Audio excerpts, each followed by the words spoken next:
If you're looking for intellectual, informed basketball takes and you want to bring in media that knows what they're talking about, look no further than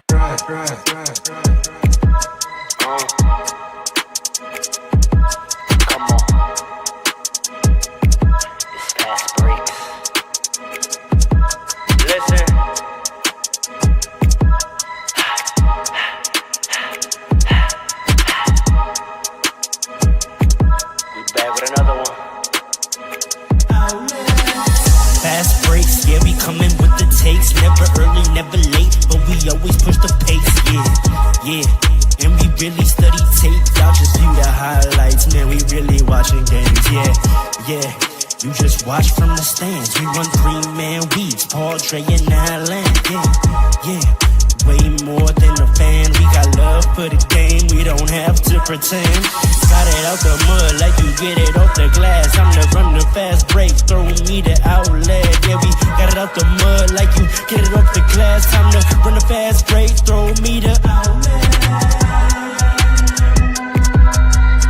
We on the break, it's fast break.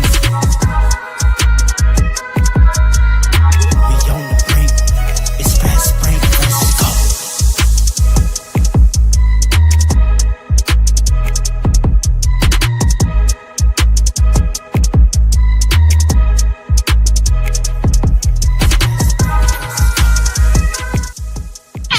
What up?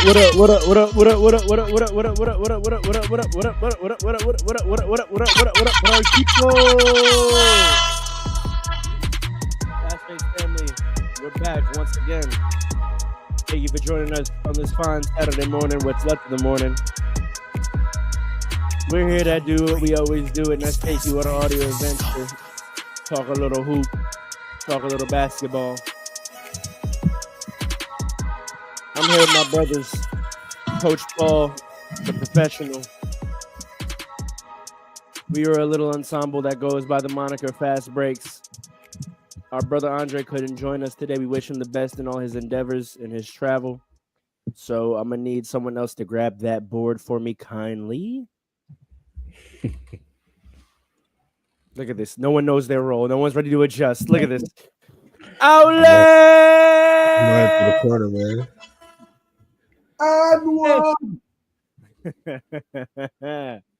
All right, fellas. Quite a bit to talk about this week. The league is hotting up as we roll into playoff season. It's March. It's supposed to be March Madness. Am I tripping, or is March Madness hella late? Like, it usually goes. It's usually like this. I remember. Why is it all still tournament season? Like, I feel like I'm supposed to make my bracket already. Yeah. I feel like they changed this a couple years ago. It might have been like when COVID happened, but I feel like it's been like that for a minute. I'm like looking up and I'm because most people get ready when like it's NCAA time and it's like still tournament. Like it's not even the championship yet. It's like last night was the semifinals in a lot of tournaments, and I'm like, fam, like what are we doing? Like about to be April Madness, man. Yeah. Yo, I know this is on the docket, but I don't know if y'all caught. We don't ever talk college ball, but like. That Duke UNC game was crazy last night. I didn't see it. Cooper Flag sat, and so UNC had a chance, and they were down 1. They had like 20 seconds left. They come down, they get it to the big man. He gets fouled with like 8 seconds left, and so he goes to the free throw line. And he misses the first one, I think. And then he makes the second one, but then UNC gets a lane violation. Coach hates that. Ooh. Game over. Like they come down, like they have to foul Duke. Duke's guy hits both their free throws. Like, bro, the kid who did it, oh man, I watched him crumble on the bench. Just lane violation. Absolutely fell apart on the bench, yo. That's the one thing about college, bro. When they lose, bro, when you lose in college, bro, oh my lord. Yeah. That shit was tough. Was it that serious that they had to call it? Yeah. The thing that's crazy, it was before the shot. Like he the Duke player flinched at him. It was kind of sad, bro. The Duke player flinched at him and he fully was like, and then the guy shot the free throw and made it, and then the ref was like, that's what I'm tight about. The ref waited till he made it. Like he did it, the guy shot the free throw, made it, and the ref was like, Damn, that's crazy. That's a better move. Flinch Crazy, at the bro. player. But Cooper Flag played. 'Cause I know he had an injury. I He wasn't didn't sure. play. That's what I'm saying. Oh, he UNC didn't had a play. shot because the two Yeah. times Duke and UNC have played this year, Duke has blown them the F out. Yeah, sheesh. So Yeah, they that had was a shot and they were right there, and you lose on a lane violation when you would have made the free throw to tie it up. Shit's sad, bro. Allen, you see your mans? Who? I'm not acknowledging that because that hurts my heart, and you're an evil person. Yo, you can't say that, bro. What is that? Your mans. That's your man's. That's Nah, crazy. that's your guy. That's your fellow Nets fan. No. Any man that curses Kyrie Irving is no man's of mine. Evil. Bad mind. Also, Paige Bueckers is the coldest she's take so of all time. Like I think she's coming for this. I don't know, but Juju and Kiki gonna have something to say about it for sure. Fast. South Carolina, I don't know. They've had some key losses late in the season that make me a little nervous about them, but we kind of know they're always going to be there, led by the amazing Don Stanley, of course. But I just think Paige came back one more year to get this chip. Like I feel like that was her mission. I mean, it was also probably because she missed 2 years and she wanted to play another full year, like mentally. But I also just think she came back to get it. Like this is hers to lose. And I feel like what's crazy is if Juju wins it, it's like, where do you go with your last 2 years? Like, if you win it now, like, do you just do it? We have one more year? No, this is her first. No, this is her second year. Yeah, she got 2 more. So you have to do 3? I think it's age. I think she's not going to be old enough. Oh, that's why they all do. That's why they all do 4. The extra that you're talking about is that they is because of COVID. They all have like a super senior year. So that's like they're not coming back after 3; they're coming back after 4 when they're eligible. Same thing with Haley. Haley Van Lith came back for a 5th. But I think it was smart because she's going crazy in the SEC or not SEC. Where is TVU? I don't know what conference they're in, but whatever tournament they're in, she's going crazy. I think she's raised her draft stock. It's crazy because her draft stock was dumb high as a junior, and she plummeted it with her senior year. And so, like, to see her successfully get it back, it's probably still not as high as it would have been if she back for her senior year at Louisville. But shout out to her, she got a master's. Like, she's not just playing around in that extra year. She got her master's. That's awesome. She's probably back to being a top draft pick. I mean, I would love for her to fall to the Liberty. Liberty have the 7th pick in the draft this year. That would be crazy. Yeah. I mean, we need another guard, and she's a point. I mean, I feel like she would be a perfect replacement for Sloot. Like, that would just be – oh, no, we had the 7th. Yo, I would love to go get her. That would be crazy. Do you think she's top 10? Yeah. I think, definitely. I think after last year, she was probably close to top 10. Nah, last year she didn't look good at all, respectfully. She maybe over the year, but in the tournament, she kind of picked it up a little. They got Paige going 1 to Dallas, which is kind of unfortunate for her at this point. Dallas would. They got Kiki going 2 to Seattle. Oh, yeah, Juju should win it this year because she's going to lose Kiki. Ooh. They got a girl from France going 3 to Washington. Olivia Miles going 4. That makes sense. Notre Dame is going to have something to say about it in the tournament for sure. They got both Notre Dame girls going 4-5, which I probably agree with. Anissa Moore about the Notre Dame girls. Yeah, Anissa Morrow going to Washington at 6. That also makes sense. They got Georgia Amore from Kentucky going 7. Sanaya Rivers going 8. Sanaya Rivers should probably go higher, but I'm gonna leave that alone. Isaiah James 9. They got Haley going 10 to Chicago. I like her Chicago. I'll keep it a buck. If we're not gonna go get the South Carolina girls, I'd rather take Haley at 7. Maybe I don't know about Georgia Amore, but she's 5'6". What's her stats? Like I think I'd rather. I would say I don't. She doesn't sound familiar at all. Yeah. I'm looking her up right now. She's averaging 19 and 7. Kentucky. I mean, she's from Australia. She's averaging 19 and 7. Respect. International players taking over the WNBA too, man. Yeah, but she went to college. She went to college. Don't do that. It don't count. That don't count. Was she recruited from overseas? Because then it does count. Nah, I don't count if you go to. That's like saying Buddy Hield is international. But did the school that he went to look at him while he was in the Bahamas, and say, or Barbados? Nah, but I think there's a marked difference between you like coming to America and getting a citizenship to go to college versus coming to America to become a professional athlete. Like does Jokic have citizenship or is he on a green card?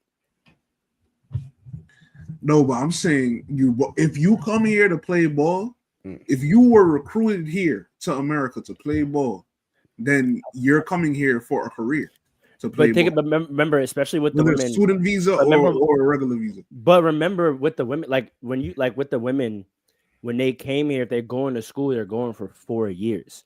So that means you came to America when you were 18, 17 to play ball. Yeah, but like you went through college experience in America. Like that's a little like we don't call people international that came here. Like certain people came here that technically were born overseas, like when they were kids. We don't call them international players. If they're not raised here, they're international. But I'm saying 18 to 21, 18 to 22, 23, like it's not raising, but that's formative years. Like you didn't come here as an adult. How old is Wemby? You came here as a kid.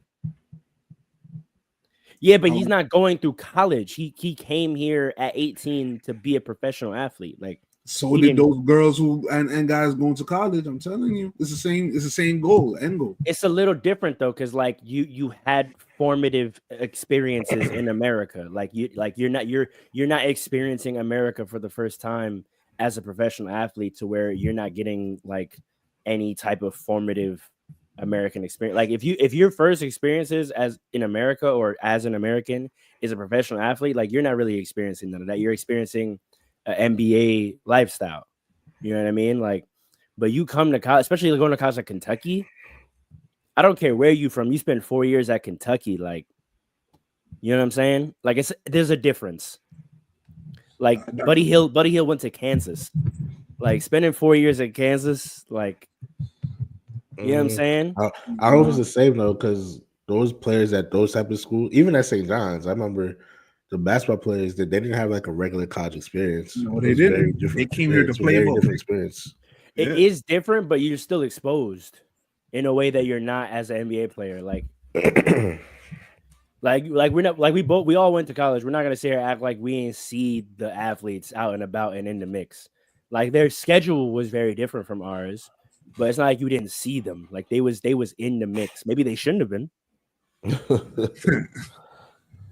But you were still in the mix. Like you were making friends, with other 17-year-olds.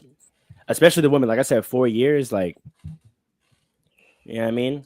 Some athletes be isolated. Some athletes like isolate themselves too. Like y'all know Nika Mule? No. She was on UConn last year. She was the other guard next to Paige. Okay, right? Okay. She got drafted by Seattle, and she's like kind of a little mini influencer. Like she's technically international, but like if you look at her, like culture wise, like it's very clear she's been in America for a minute. Where's she from? Somewhere in Europe. I mean, her name is Nika Mule. Like she's from Croatia. Ooh. But like if you look at her, like if you go to her IG, like she been here for a minute type shit. You know what I'm saying? Like Wemby, you could tell like he ain't have no type of assimilation. Like he on his dean, he doing his thing. Like I feel your point. I just like obviously they're not like American born, so they're still like are different. But like I think there's a little bit of a difference for the women that are coming here and going to school for 4, potentially 5 years. To me, like, it's not about where you're born; it's about where you're raised. Yeah, but raised is a long time. We're not gonna say kids are raised by 15. Like I was still being raised as an 18-year-old. You know what I'm saying? Like when you think on formative experiences, like when you go back to young childhood, there's probably a fair amount of moments that you remember that like are key to who you are. But in your recent memory, would you not think back to college for a lot of the things that make you the adult you are? Yeah, for sure. But I don't think. Yeah, but You know what I'm I don't think saying? that. Like how you define yourself as an adult happens at 18 to 20 to 22. So like I for agree with example, that, but I just don't understand the difference between it happening because you're pro and because you're in college. I think they still have. he's saying the experience, that the college experience is a difference.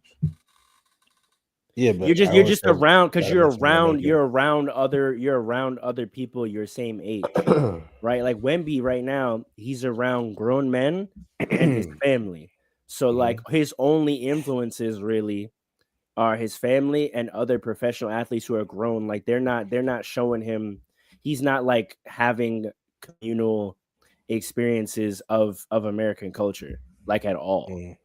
Like maybe not at all, but like his like the little times he has dinner or goes out with his teammates, like they're all grown. Like that's not forming who he is as a man. What's forming who he is as a man, it is, but like what that is that's forming him is like NBA life, which is a very siloed, specific experience that I don't think gives you sort of insight into American culture or like gives you a perspective that's not completely foreign, right? You go into college, like you're living with these people, right? Like however different the athlete in college's schedule is, you still in a dorm of some kind. So you're living with other 18-year-old American kids. Like y'all are having those kind of conversations. Y'all are going through those sort of experiences and conversations of 18 to 22-year-old around other peers from America. You know what I mean? No, I understand what you're saying. What I'll say is, like, the last thing I'm going to say about this is I think we're going to very soon have to stop associating going off to college with the American experience, because number one, a lot of people are not going off to college. They're going to college, like commuting, going back home. Number one. And number two, because of money. And number two, a lot of people aren't going to college at all. They're going to trade school and all that. That's becoming more and more popular now because, you know, money and those people not looking at college the same way. So I think there's a difference between saying college is the American experience and college is an American experience. True. Because I think you're right. I wouldn't say that like, oh, they've got the blueprint on America because they went to American college, but I would say like there is a separation between a person who was born overseas, like your comfortability, your exposure to American culture is definitely higher going to an American college than someone who just came over here and got right into the profession. Like we could take it off basketball, right? Like there are doctors in America. Some of them got their license overseas. Some of them came here for med school. Like that person who went here for med school, their level of assimilation, their level of comfortability, their level of understanding of American culture, which is what we talk about when we say international player, right? Like, what are we saying when we say that? We're talking about someone who is not of this, right? That's bringing a very different perspective. I think if you're here for 4 years, particularly in college, surrounded by a bunch of other American peers of your same age, you're going to have more. Your perspective of American life and American culture and issues and conversations is a little more colored than calling you an international player. You know what I'm saying? No, I hear what you're saying. Like, is it much different if it's high school? Like, I guess that's 4 more years. Yeah, and you're a child. You're still a child at 18. You're still a child at 20. You're a child. No, I'm not hearing that. No. Let's really talk about it. Like, there are children getting drafted to NBA. Like, let's really discuss it. Like, you're a child at 19, bro. Like, let's keep it a buck. You're a kid. I don't know about that. You're a kid. You're a young adult. I'll say young adult. Nah, you're a young adult at 22. Nah. You're a young adult. You're a young adult that can't drink or smoke? You 21 in college? Like that's why I said 21, 20, but you're about to leave. And overseas, 18 is the limit where you could drink and smoke. But even that's what I'm talking about, right? So like Wemby comes from a country where he could drink and smoke, and he now is planted in America and can't. That's contrast, right? Whereas if you come here at 18, that never happens. Like, you feel me? Like, Yeah, I hear imagine him going home and being able to do whatever and get busy, and then when he comes here for the season, he can't. He's literally living the distinction of cultures. Whereas, like, if you come here, you come here at 18 and like come up in this, like, you go through that process at the same time. No, that's a fact. That's a fact. That's actually a perfect example, right? Like, legally, there's shit that when you come here at 18, like you're living a certain kind of way alongside your peers. Anyway, that was a little sidetrack, but I thought it was an interesting conversation. Shout out to Paige, but I would love to go get Haley at 7. I mean, no disrespect to this Georgia and Moore girl. She's averaging 19-7 on 42%. That's good money. But I mean, what is Haley averaging? Haley's just also like, she's been good for a very long time, and I feel like she's confident. Yeah, and that means something for sure. That means something. Like, I feel like she'd be more ready to be thrown on a championship team and potentially have to play some minutes. Am I off in that? No, I think you're 100% right. I think for a team that just came off the championship, an older player is perfect for them. That's you know what I'm saying? Yeah, like she's averaging 18, 4, and 5 on 45%. Like, yeah. And the tournament is still going on. These standings are going to change. These rankings. Big 12. I mean, Big 12. I mean, she took this team 31-3. We need to talk about it more. Yeah. 31-3, and she's 16-2 in conference. Like, if she leads a good tournament run, go get her. Jonathan, whatever your name is, the GM of the Liberty. If she leads a deep tournament run, go get her at 7, bro. We got to replace Sloot. Also, really quick, Big East championship game tonight. You know what it is. St. John's is going, bro. St. John's is going for real. I like what I see. 6:30. Tune in. Speaking of college success, let's talk about the NBA college team. You like that? You like that segue? You like that segue? I'm not mad at them.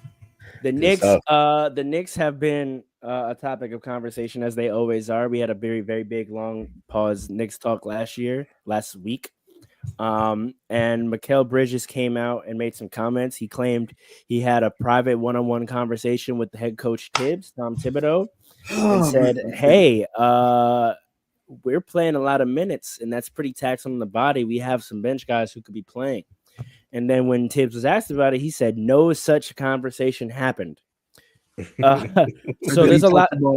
Then he talks about we're Jalen Brunson and Cat already. Right. So there's a lot of different angles to attack this from.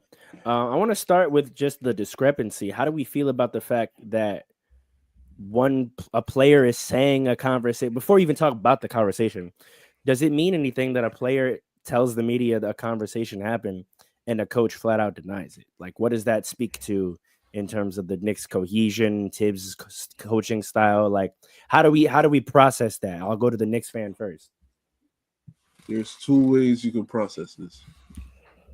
Either Mikal Bridges is an outlier to the Knicks culture, which would explain the slight disappointment that people have had in his play and dip in his play. Or there's a lot of foolishness that's been going on within the Knicks locker rooms and practices that the Knicks players have been keeping under wraps for the sake of trying to win as much as possible, and the culture. One of those two things are true. I'm going with the latter. We know, we have eyes. We know they play too many minutes. We know there's no excuse for this. I don't want to hear about, the benches are good. You develop the bench. You got players now. We got more players now. You are a relatively young team coming into the. Cameron Payne was 30 years old and was the oldest player in the Knicks. Now we got PJ Tucker and Delon Wright, who's 33 and like, how old is PJ Tucker? Like 40? Like, how old is he, man? Like, he's old.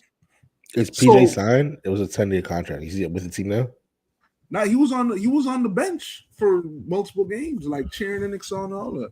When Mikal hit his game winner, he was celebrating and all of that. So that's the thing. We have eyes. We know that they're covering up. And here's the thing, right?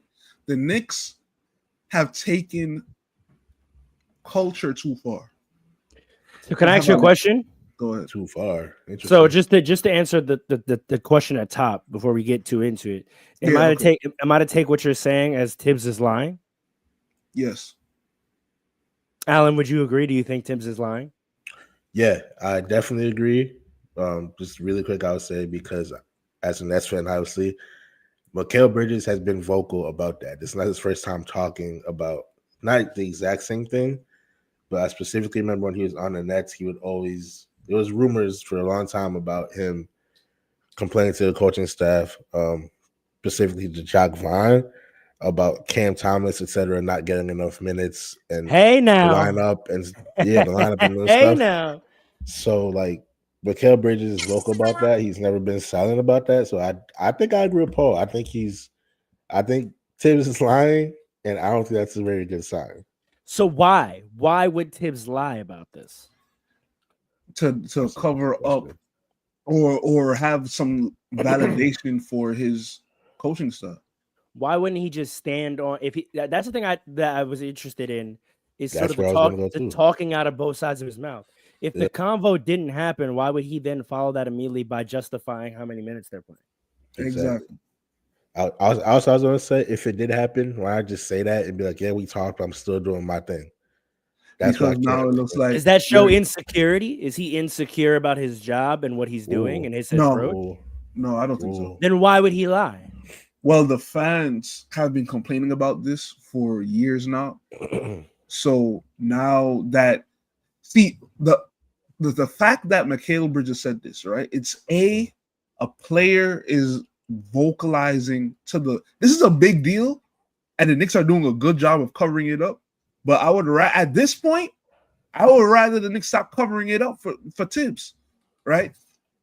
A player is going against the program. Thibs is the program. Thibs, James Dolan, and Jalen Brunson, they're like this, right? They have a set program. You understand? And if you go against the program, you will get isolated.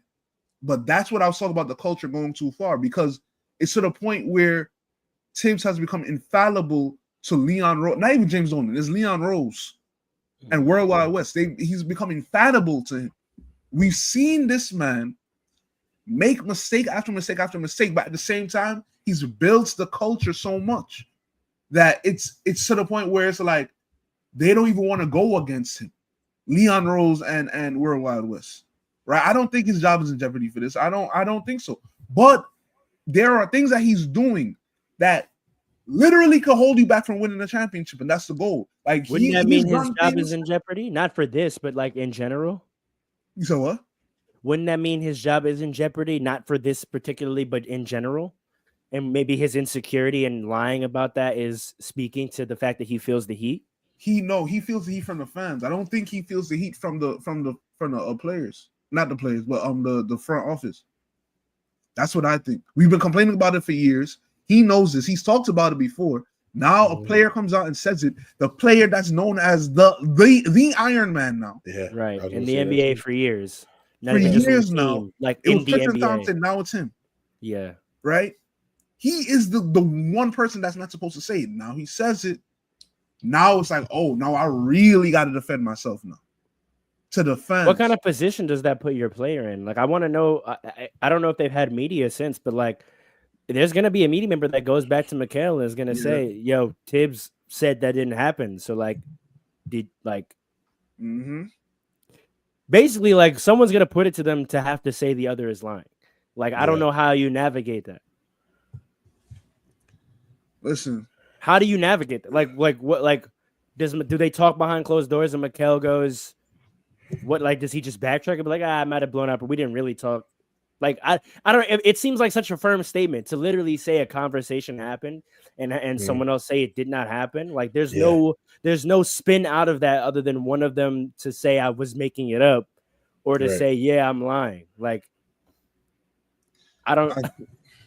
There's some PC comments that's gonna come out. That's like, but what's the like how like what's the comment? How do you clean it? How do you clean that up? There was a miscommunication. There was miscommunication. It wasn't really a conversation, like a long conversation like that. I don't know. That's the only way you can clean it up. Tim's gonna come out and be like, "Oh yeah, we chatted real quick, but we didn't have like a full long combo. So when y'all asked me if we had a combo, I assumed y'all meant like we sat down for an hour in my office. He mentioned something to me in passing, but that even but like who says that? Does Tibbs say that, or does Mikal go, "Yeah, I might have dragged it. Like we didn't have a whole combo. Like I just said something to him." Whoever gets asked first, because the conversation is gonna be, look. You messed up. You should have kept your mouth shut, Mikal. So this is what we're gonna say from now on. And Mikal is gonna go along with it because he knows that he doesn't want to ruffle the feathers at that point. Mikal wants to win a chip. Mikal wants change. He knows there needs to be change. The fans agree with Mikal. The fans stand with Mikal for the most part. The fact of the matter is, if he goes too hard and stands 10 toes down on this, what's going to happen is going to cause too much friction within the team, bigger than just the locker room, and that can prevent us from winning the chip. We are going for a chip this year, whether they say it or not. We are going for a chip, so it is what it is. What they typically do sometimes too is they just kind of flip it on its head and like blame the media. Like Mikal could come out. Yeah, Mikal could come out and be like, when I said we had a conversation, I didn't mean we sat, like you just like said, I didn't mean we sat down. You guys took that and blew it way out of proportion. Yes. I can see that happening too. Tibbs does that a lot. He'll say, "You guys aren't in the film room watching the film with us." In his answer, he kind of said that too. He was like, "I mean, you guys cover us every day. You should know the answer too. You guys cover us every day." Right. You guys cover us, you know. I'm used to this. I'm trying to see if anything came out after the game because I know they said there was tension going into the game because of the discrepancy. Like, I'm trying to see if anyone asked them about it afterwards. Apparently, they asked Tibbs about Mikal's play, and he gave him a lot of praise. But do you think before or after? No, after the game because he hit that game winner, and they asked him about it. I don't remember. Was the comments before or after the game winner? Before. Okay. Before that whole game. So they went into that game with that controversy, and I'm trying to see if like there was any question like after the game, like yo, like if we lost that game, there would have been questions. Yeah. The way in which you won that game, people were like, "This is the story right now." Okay, I got a story. I don't know if I love this source, but apparently before the game, the two of them had a meeting to clear the air over his comments. Clear the air. What does that mean? I don't know. I mean, this isn't the greatest source. Tibbs is a stubborn old man. He's done a great job bringing us back to relevance, but now it's time to. I don't see how we get better as a team in the next few years, like roster wise. I don't see how we get better. This is a championship roster. It is up to Tom Thibodeau to get a championship out of this team. We know the minutes are a problem. The minutes are a problem. Are they going to hold Tibbs accountable for underachieving this year? If the minutes become a problem, if everybody's missing all their shots in the playoffs, are they going to hold Tibbs accountable? I don't know, but everybody knows Mikal is right. That's the real issue. Everybody knows Mikal Bridges is right. Tibbs might know it himself, but doesn't want to change because he's a stubborn old man. One of the greatest coaches in Knicks history, still a stubborn old man. That's all a fact. That's why I told you a few weeks ago. I said the Knicks, the only thing they can do at this point, if they want to change anything, is fire Tibbs, and that's why I think he's okay. I got it. The Post posted that after the game, they were asked about the meeting that I told you about, the fact that they had a meeting to talk about the fact that they had a disagreement, and apparently Thibodeau called it and it was productive, but when asked about the actual meeting, the non-disputed meeting, he didn't want to discuss it. That's what I'm So saying. they're just deading it. Yeah. All right. Yeah. Figured as much. Wow, Now, do you think we're going to see a change? Do you think we're going to see a change? I mean, clearly not. He played the man 41 minutes. I'll say the only way we see a change is if Marjon Beauchamp gets in a game and goes crazy. He might trust PJ Tucker because he likes older players. Yeah. Actually, you know what else is interesting? And part of Tibbs' whole answer to that, he went on to say, I mean, yeah, when my wings are in the game, they guard the other team's primary scorers. Yes. So that's why they got to play all these minutes. Yeah, if Jason Tatum plays 40 minutes, Mikal going to play 40. But then you went and played the Blazers, and he still played 41 minutes. You don't need to be playing the Blazers for 41 minutes. You know what I mean? It was an overtime game. Oh, yes, that is true. That is. So it was 36, I guess, if you take away the 5 minutes. But okay, fair enough. But so that's still. And honestly, these other teams don't play their players that much. So even if you're matching minutes with minutes, that's not true either. Because we know Jason Tatum isn't going to play 40 minutes in the game. Unless it's a really, really close game. Close game. They don't have to. I mean, this might all change in the playoffs. I think that the idea is that to have a playoff rotation for the majority of the regular season. It's stupid. And also, if the coaches, pardon me, if the coach is honestly evaluating that's what he has to do, then maybe the team actually isn't that good. Or the coach is not evaluating correctly. Yeah, because after last year, do you feel like you need these guys to play these minutes to win games, or do you feel like there are games that are handily won and they're just out there running around for no reason? Are there guys that you trust off the bench? Yes. Who other than McBride? Okay, Cam Payne is a streaky type of player. I think he's an NBA player. He's an NBA player. Yeah, but specifically he's streaky. He needs a rhythm, right? When he's and he plays hard on the defensive end too. I think he should be getting more minutes because he's the type of player where you let him rock. He's gonna help you. Now he might go overboard and then you reel him back. But Tibbs is known for having a short leash. See Obi Toppin. Yeah. Right? He has a short leash. So that's the problem right there. Landry Shamet was one of our best players in preseason, efficiency-wise, right? He gets injured, comes back later in the year. It takes him a while to get back in rhythm. You need to trust these guys and allow them to play more minutes and stop having a short leash. They could get in rhythm for the playoffs. He only trusts Jalen Brunson. Who else? He doesn't trust Mikal like that anymore because he'll send Mikal for Deuce McBride, which sometimes needs to happen. I'm not mad at that. He trusts Jalen Brunson, Josh Hart, and Ket. Mitchell Robinson is just not coming back from injury, and he's on a minutes restriction. That's the only reason he's not playing. Thank God. Thank God. Yeah. So let him take his time and come back. But I bet that was an argument in the medical office. He ate that shit. Right. So he'll be all right, and he's gonna get a heavy minutes in the playoffs. But the last thing I'll say on this is maybe one of the other strategies the Knicks are using. They threw in Mike Breen to tease Mikal after the game. One of the first questions Mike Breen asked him was, 41 minutes tonight, you feeling okay?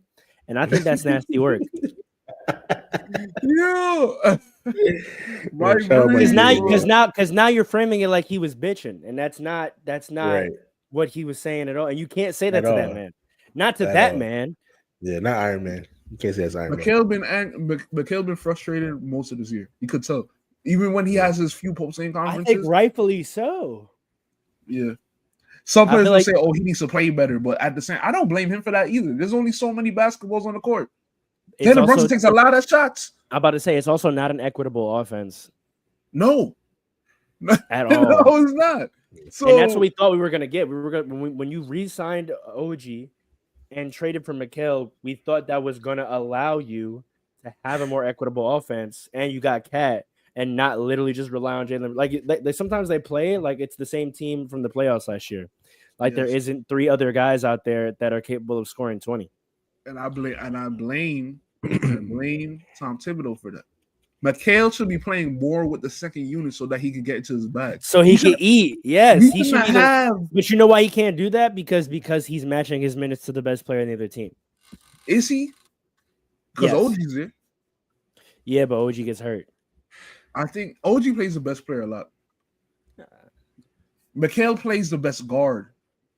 Right, but that's who you're afraid of most. Nah, this is them threes. The Jason Tatum's them. But how do you get the threes? I mean, Boston's one thing. You have. No, no I'm talking plan. about the 3 position, like the small forwards. The 3 isn't that strong in the NBA these days. I mean, The best teams have elite threes. Do they not? Boston. Mm-hmm. When you say the best teams, I'm looking at the top 4. At the top 4, Boston's the only team that has a good 3. Or not, I shouldn't say good 3, but only like where their best players at 3. You look at Cleveland, it's a 2 who plays like a 1 often. You look at OKC, it's a 1. You look at LA, it's a 1 and a 4. OG guarding LeBron. So Right, but then who's guarding Luka? yeah. You know what I'm saying? So Yeah. I don't know, man. He should be, if he's gonna play at all those minutes, he should be playing more of those minutes with the second unit. That's all I'm saying. speaking of the top teams, 2 top teams played this week in a thriller. Transitions. I'm elite. I'm elite today. We've been fire today. He's on We've fire. been fire today. Come on, man. I'm the fireman. Fire for fireman. The Thunder were able to get the win over the Celtics. If I could find the damn game. 118 to 112. Shea showed out. He had 34 points, typical work, 7 assists, 5 rebounds on 55% from the field. 10 of 11 for the free throw line for all you Shea Merchant narrative people out there. Chet Holmgren is back. I think one of the more quiet returns of the season, but Chet Holmgren is back. And he put up 23 and 15. And they were without Jalen Williams, who didn't play coach's decision, which I thought was incredibly interesting. Incredibly interesting. He was injured. I mean, maybe they don't have a long enough roster that they can put him on the DNP injury list, and they had to call it coach's decision, but it's listed as coach's decision because Alex Caruso is D&D injury. That's crazy. Celtics, decent effort. I mean, Tatum put up 33, 8, and 8 on 52%. Did his thing. Al Horford, 18 points. Derek White, 22 points. Jaylen Brown notably struggled, 10 points on 5 of 15 from the field. And then, we'll talk about what happened after the game, but just talking about the game, what did y'all see? I saw another case of the Celtics find the same old team. They shot themselves out the game again, bro. Yeah. Like, it's so, like, when it works, but when it doesn't work, it looks so bad. Yep. Like, they straight up just shoot themselves out the game, and I don't understand. You have 2, maybe even 3 very capable players of like driving and slowing the game down and getting fouls and just creating opportunities for yourselves. I saw do they miss Porzingis? Sorry, I don't want me to cut you up, but just to that point, I think it's a really good point. Do they miss Porzingis? Is Porzingis what unlocks the other ways they can play? Without him, do they have no other way to play? It shouldn't be like that, though. Yeah, and I don't even know if that's the case because even when Porzingis is on the floor, they still use him to stretch out the floor too. They have some post up actions for him. I think. They run through high post through him a good amount when he's there. I can't say a good amount. It's like they'll do it like here and there, and then they go right back to the top of the key threes. But keep going, Alan. You were gonna break down some plays. Because I've seen a couple plays where who was it? It was either Drew Holiday or maybe even Derek White. They had wide open layups, not wide open layups, but very makeable layups. And we're not even looking at the basket. They're to the point now where they don't even look at the basket when they're down there. They're just looking to pass it out to the three. And you're given, and when it's a miss, it's always a long miss. And they Thunder get the rebound and are able to just go down the court and get easy buckets. It's literally shooting yourself in the foot. Like Plaxico Burrs. At some point, he shot himself in the leg. At some point, you got to do something about that, man. Like at some point, when I don't want to sound like Chuck and Shaq and everything, but at some point, right, you gotta see that, and you just gotta change it. You gotta be able to read that. You gotta be able to like react to that and just like change it. It don't take much to change that. Like, so that's crazy to me. Here's the interesting thing. I know that's been the narrative, that they shot 63 threes and they only made 32%. But here's the interesting thing. They shot more than the Thunder, period. Right? The Thunder shot 37 threes at 35%. The Thunder only shot 82 twos. Or 82 field goals, period. And they shot 48% overall. The Celtics shot 94 shots. And they shot 43% from the field overall. So, in fact, the Celtics had more possessions and still got outscored. So does that mean they were getting long rebounds off their threes just to take another three? Like, probably. The problem with the Celtics, and this is why I felt comfortable last year, confident. They made more shots than the Thunder overall. The Celtics made 41 shots, and the Thunder only made 40 shots. Yeah, but see, that game was close up until like the last few minutes. So when it's close like that, sometimes you could just throw the stats away. Well, no, because the last one I'll say could be the difference. Speaking into aggression, the Celtics only shot 12 free throws. The Thunder shot 35 free throws. That's SGA. That's all SGA right there. But he only shot 11 free throws, though. Yeah, I mean, Chet got 7, Case and Wallace got 4, Isaiah, almost everyone got to the line at least once. That played paint touches. Paint touches. This is what I was saying though. Like, this is why I was so comfortable last year and not afraid of the Celtics. I wanted to play the Celtics with the Knicks team I had last year, right? Because Julius is a choke artist, but I felt like we could have put him alone. He is on Minnesota. Stop thinking about that, man. I'm just trying to explain because I know some of you are gonna say, "Oh, you felt comfortable, but you talking about Julius so much last year." Now, listen, why he living rent free in your mind? It's not him. I'll just know what the haters are gonna say. So I'm trying to just end the arguments before they start. But the thing is they settle for the 3-point shot, and the problem they settle when they play teams that can't guard them, like the Knicks for some reason, right? They have wide open shots, but when they have teams that switch, those shots are no longer wide open, and it's a wrap. It's a wrap. So now it's up to Jason Tatum with his little sidestep fadeaway 3. Don't do that. Now you're depending on that to go in, or you're depending on Jaylen Brown to get into his mid-range bag. But how often does he get the ball? Sometimes there's some games where I see Jason Tatum handling the ball a little too much, right? And Jaylen Brown should get the ball a little more, right? If Jason Tatum not in this game, really. What about Jaylen Brown was a -2, and he was 5 of 15 from the floor. Tatum was a +4, and he was 12 of 23 overall. 23 shots. He should shoot more than Jaylen. Yeah. Especially if Jaylen is bad. But hold on. But what type of shots are you going to take though? Because Jason Tatum he plays like James Harden almost. 3 or layup. No more mid-range. I mean, that's what they say is the efficient way to play today. And you don't win chips like that. Nobody's that when he won a chip. You can't say that when he literally won a chip. Oh, you talk about that little easy chip he got last year? Come on, man. This is what I'm trying to tell you. And he didn't play well. Paul, he didn't play well, and he played that type of ball. For our integrity as a basketball podcast, I'm not going to get into you about whether he played well or not. but we're not about to start disrespecting championships. Yes, we are. Because it invalidates all the arguments. If we're going to talk about winning being the measure, we're not going to start picking and choosing winning and saying, oh, that was a good championship, but that was a bad one. That was a bad championship, but this was a good one. Like, we're not going to do that. That's corny. It's corny. It's called context. That's why I say what I say about Chips. But it's corny. You like he won. So facts. But what I'm saying is you have to change the take. You can't say that something won't win when it has won.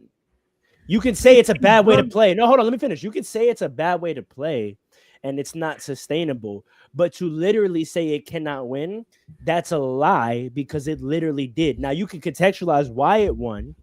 But we can't be talking out of both sides of our face. We can't say you can't win it. You know what I'm saying? We can't say it can't win a championship when it literally did. So like, that's a fact. So this is what I'll say. Right? It's not a good way to win when you're not gonna win like that when you actually play against teams that are healthy. Sure. Okay, fine. So yeah, that's my point. And the field goal percentage specifically. In most of those games last year were poor for the player that was taking threes or layups, and it was better for the player that was getting in his mid-range back.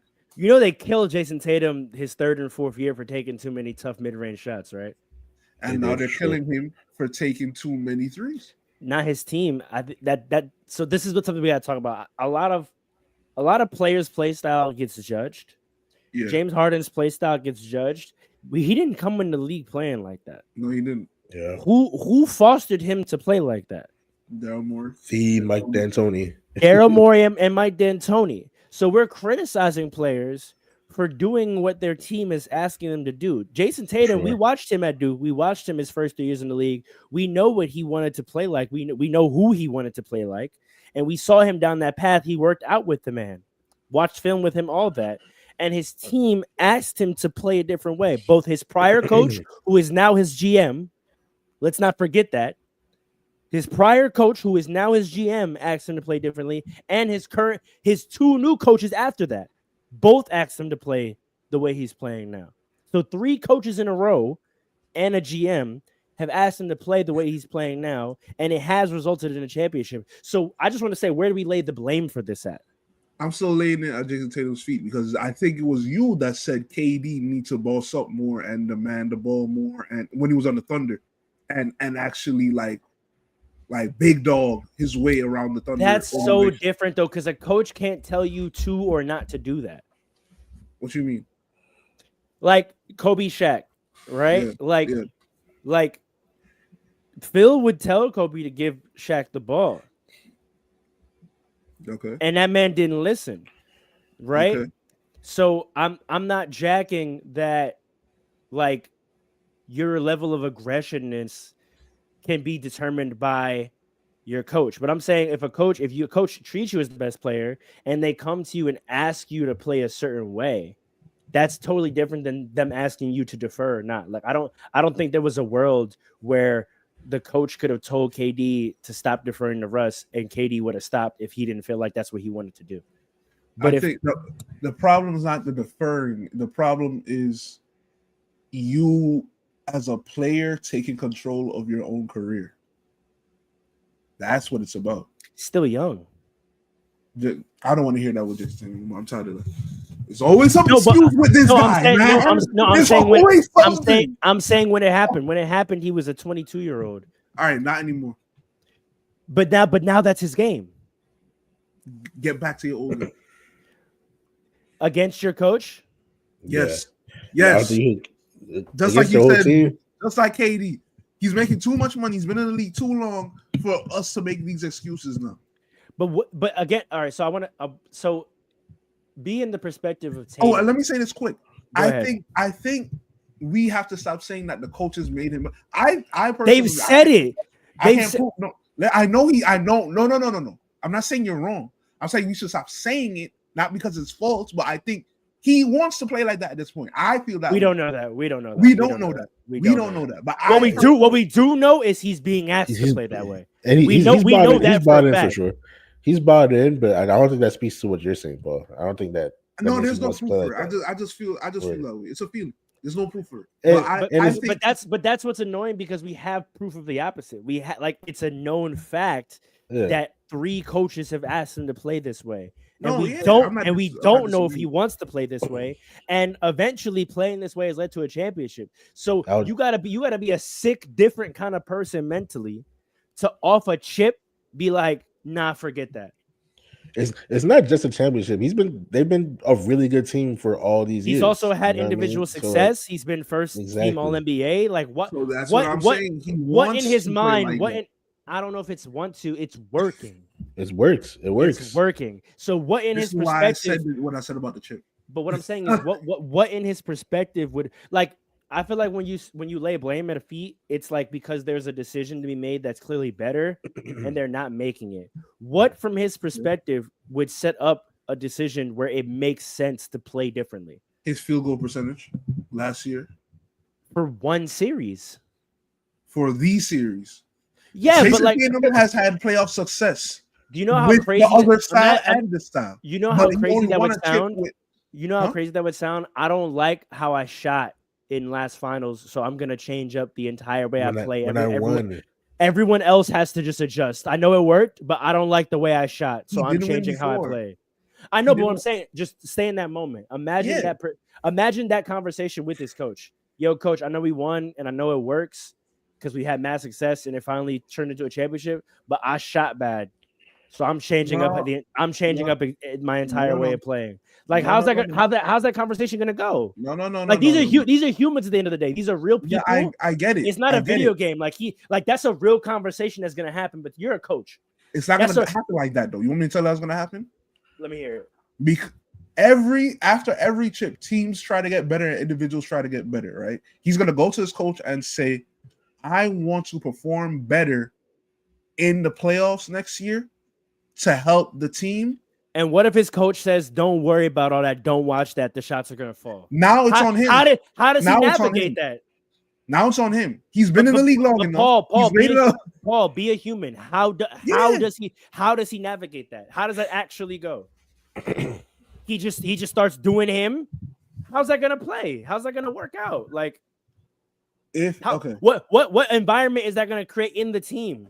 The coach. I've been on a team where the coach is constantly yelling at their star player to play differently. It's not a good culture, bro. This is the NBA. We've seen that. We saw Kobe do that. We saw Kobe. This is a different NBA system from that NBA. This is a player's fair enough, but we saw Kobe buck his system, and we saw the energy that it created on the team. When the coach constantly yelling at you, your other star player constantly yelling at you, the team like, bro, this guy don't want to get with the program. That's not gonna happen. Why? It's because it's 2025. Mazzulla's not gonna be yelling at Jason Tatum in front of cameras. And what if they lose? And Joe Mazzulla, you have Joe Mazzulla effed up. Joe Mazzulla don't care. But watch this. But what? That aside, I'm not even talking about like parental like yelling. I'm saying like, what if he changes his play style and he starts shooting individually more efficiently, and they start losing games? What's the narrative? What's the narrative going to be then? Then there would have to be a switch. You have to say, "Hey, I got to get back to my game." No, I'm saying if he does what you want, right, and he goes back to his mid-range game, right? Yeah. And he performs better individually, shoots more efficiently, gets to the free throw line a bunch. He starts scoring 40s all the time, and they lose games. Yeah. What's the narrative then? That he's selfish. Exactly. So why would he do that? So if I'm a Jason Tatum, wait, hear me out. So if we can predict that, you don't think he can foresee that? And then if he can foresee that, why would he choose that? Why would that be? Why would they start losing more? It's very possible. It's very possible that they could be better off too. All right? Why would you after championships to try and get better? Let me ask you. Why would you take that gamble? Why would I take that gamble? For the sake of what? For the sake of being a stronger team next year. For the chance. We have a method. Do that all the time. Hold on. And it goes wrong often. Ask the Lakers after their 2020 chip. Switching the entire construction of the team. No, that's different though. They got rid of the whole roster though. That's different. We're trying to get better. That's a different extreme change. Only because it didn't work and we saw it. You know what I mean? Like you're right. Teams do that all the time. Sometimes it works. Sometimes it destroys what worked. So if you're Tatum, a relatively young player, you don't want to give him that excuse, sure, but you're still charting your career. You haven't had the individual success in terms of accolades you'd like. You know that in this league, winning can often get you there. You just won playing a style your coach wants you to play. Like, where, in what context am I going to come to a decision like, if I change my style, I know I'm going to shoot better, and there's a chance we're still going to be good as a team. But if it doesn't, and then we start losing, I'm getting blamed crazy. If I was Jason Tatum, right, and I shot that poorly for that many games in the finals, I would look at ways in which I don't have to depend on my second best guy to make. But wouldn't your first course of action be to just get better at your play style? I'm going to get in the lab. I'm going to become a better 3-point. I'm going to make these shots, not change the entire way I play. If we won, and the only issue, if we won with me playing this way, and the only issue is I didn't make shots, wouldn't like you go into the summer and the easiest thing to do, the thing that makes the most sense, is just get yourself to a position where you make those shots? And wouldn't this year show that that's what he did? Because for the majority of the year, he's now making those shots. And they're winning. The problem is there's been times, and you have to nitpick when you're that great. I'm not mad at the nitpicking. I'm saying if you're the player, I'm trying to think of the player. No. I'm telling you right now, there have been times this year where they've shown weakness as a team. Sure, I think that's right. normal. And you have to. They're not. I mean, to your point, you kept calling them a super team. I think we're finding out this year they're not. I don't know about that, but they've shown weakness. Super teams show weakness? Yeah. Which ones? The Heat showed weakness. When they were a super team? Their weakness was LeBron at one point. They were in a that first year. I didn't consider them a super team. No. We're not doing that. You talking about credibility as a podcast? We're not doing that. Outside of their top three. Wade. Yes. Okay. All right, Bob? Paul. I have the perfect example for you. Is Phoenix a super team? Phoenix? Yeah. No, but back then? Why? No. But listen, why are they not a super team despite having 3 All-Stars? They play no defense. And what about the rest of their roster? I don't think their roster is that bad. Stop it. I really don't. I don't think that. I don't think they're. I think they have chemistry issues. Come on. Name a wing defender on their team. A wing defender? Is it Royce O'Neal over there? Yeah. Wasn't he one of the best? Grayson 4 years ago? Grayson Allen's a guard. Grayson Allen is gone. He's a guard. He's not guarding. He's a guard. He's a guard. No, he doesn't guard wing. Allen, tell me about Royce O'Neal's best years 6 years ago. he was a great 3D player a couple years ago. I'm not gonna lie. Like, come on, they don't have a wing defender on their roster. Like, and we're saying it's a good roster. Their starting center is Mason Plumlee. Respectfully, like I said, like defense. Yeah, but I'm saying the reason they're bad defense is because their roster sucks. Listen, this is a different NBA than back then. I'm just saying in 2011. I know, but we can look at that Miami Heat first year roster construction and objectively say that roster was not a championship roster. Those three All-Stars dragged them to the finals, and then when they played a good complete team, we saw what happened. That team, listen, in 2010, you should be able to pair some bones. They were 3 Derrick Rose shots away from not going to the finals. Do we forget that? Yeah. And LeBron James would be at fault for that. There was no reason for them not to. I don't care what anybody says. And in 2010, no one's debating that though. I'm just talking about the fact they're not a super team. No, they are. Nah, in 2010, you got Carlos Arroyo guys on your team. Carlos Arroyo as your starting point guard. You don't need every player to be a strong player to be a super team back then. That's ridiculous. Back then. That's a ridiculous statement. No, it's because not. You know why? Because you know what the comparison super team was? The first super team of our era. Who was it? Of our era? The Celtics. Were they not strong at every position? Too deep? No. I'm trying to think. So they were strong at the center position? Yes. Kendrick Perkins was a Kendrick strong Perkins? center? In 08? He was a In 08? He was good. He wasn't strong. That's what I'm trying to say. Like, good role players. All right, no. Here's how we can define strong. How many NBA teams would he have started on in 08 as center? At least 20. At least 20. 20? The only teams he wouldn't have started on as a center is a team with an all-star center. That's a fact. There was no non-all-star center that you're definitive player.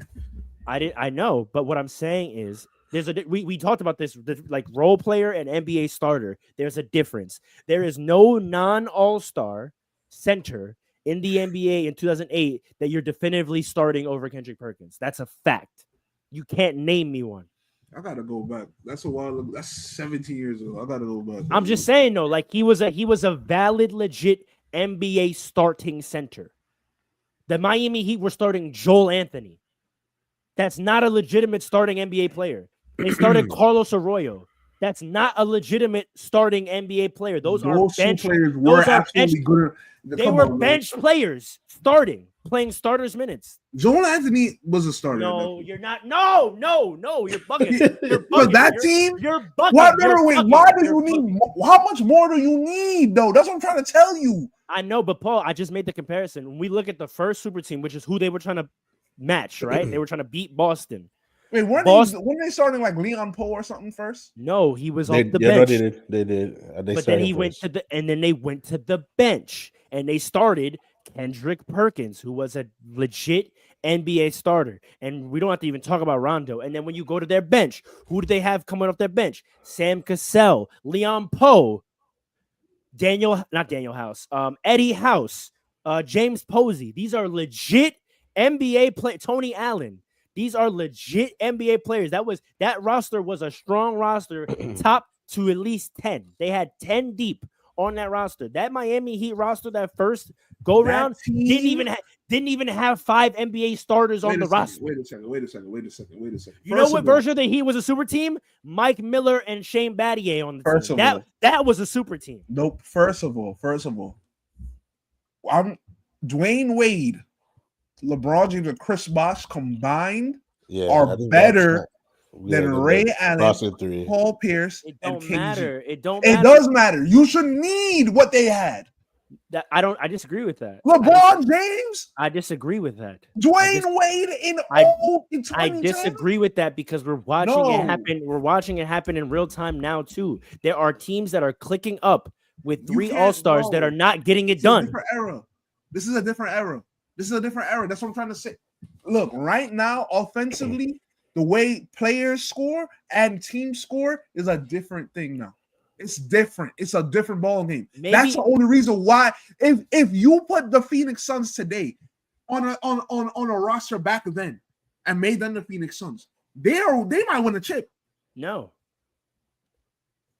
But you know what? Wait, Paul. Because what you're missing is when you say on a roster back then, I think if you put that team together back then in that era with those GMs, they would have had a stronger roster. They would have had guys back. They would have had that team. You would have went to go get a Shane Battier. You would have went to go get a Bruce Bowen. You would have went to go get a Tony Allen. You wouldn't be trotting out the equivalent of a Royce O'Neal out there.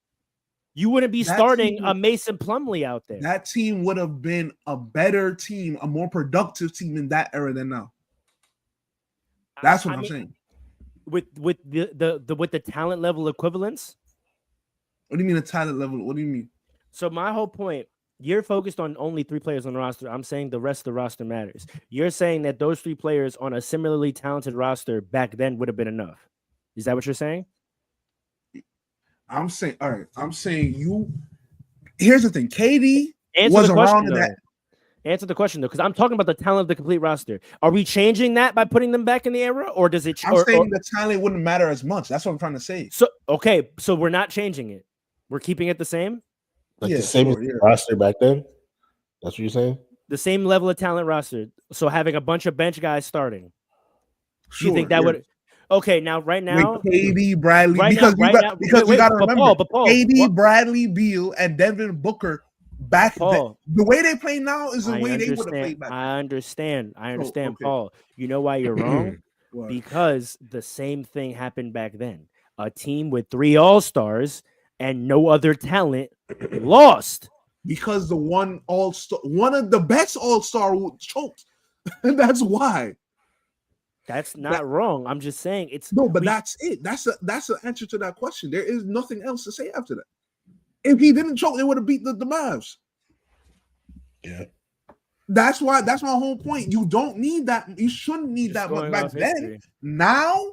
Well, that's irrelevant because we are talking about now. I'm glad you walked right into that hole. So then, if that is true now, and you need more, then our definition of super team changes, and so therefore, back then they were a super team. We're not talking about back then. We're talking about right now. No. We are, because we said we were talking about the 2010 Heat. So we were talking about. I brought them up to help us define super team now. So. Because the whole point of the conversation, so that we don't get lost, was weakness. Does a super team show weakness? Right? I'm saying a super team does not show weakness. If they're showing weakness, they're not a super team. And you were trying to point to me to versions of super teams that have shown. Yeah. Was Stephen Curry defensively when he had KD? Was that not considered a weakness? In that, did it operate as a weakness? Oh my gosh! What kind of question is? What kind of? Alan, is that a crazy question? Yes, it's not crazy. I understand why he's asking. No, that is crazy. Wait, hold on. If you have, that's because everybody else is ever to cover for it doesn't mean that it wasn't a weakness. That's exactly what it means. Yeah, but that's exactly what it means. Wait, Paul, if everyone is able to make up for that weakness, it's not. No, it is really still a weakness. It's just a whole weakness. No, it's not. Whether a team exploits it or not doesn't mean it's not there. Right? No. It's a weakness. No, that's exactly what it means. Super team's weakness. No, you're right. It's not the super team weakness. It's a weakness in Steph Curry. Steph Curry had He's a weakness. On the team. I know, but if the team can figure it out, then it's not the team's weakness. If he had a weakness individually, but if the team can compensate for it and cover it, then it's not the team's weakness. But that's like saying because one player can't shoot, the team has a weakness in shooting. Yeah, that's ridiculous. Exactly. That's ridiculous. No, if he's a starter, then yes, it is a weakness. No, because that's all right. Numbers wise, right? Because they were one of the better defensive teams of the decade. So how do they have a defensive weakness? No, I said they had a hole. No, but that doesn't make sense. If we shoot 45% from the three as a team, but one of our players shoots 15%. Do we have a weakness at shooting? Forget the threes. Put it on free throw. No, that doesn't make any sense. Put it on free throws, Sarah. Okay, if we shoot 87% as a team in free throws, and we have one player that shoots. Yeah, did we have a free throw weakness as the Laker 3-peat? Yes. You covered for it. So was it a weakness? That's the point. Listen, this is like a chicken or the egg type of like. Not really.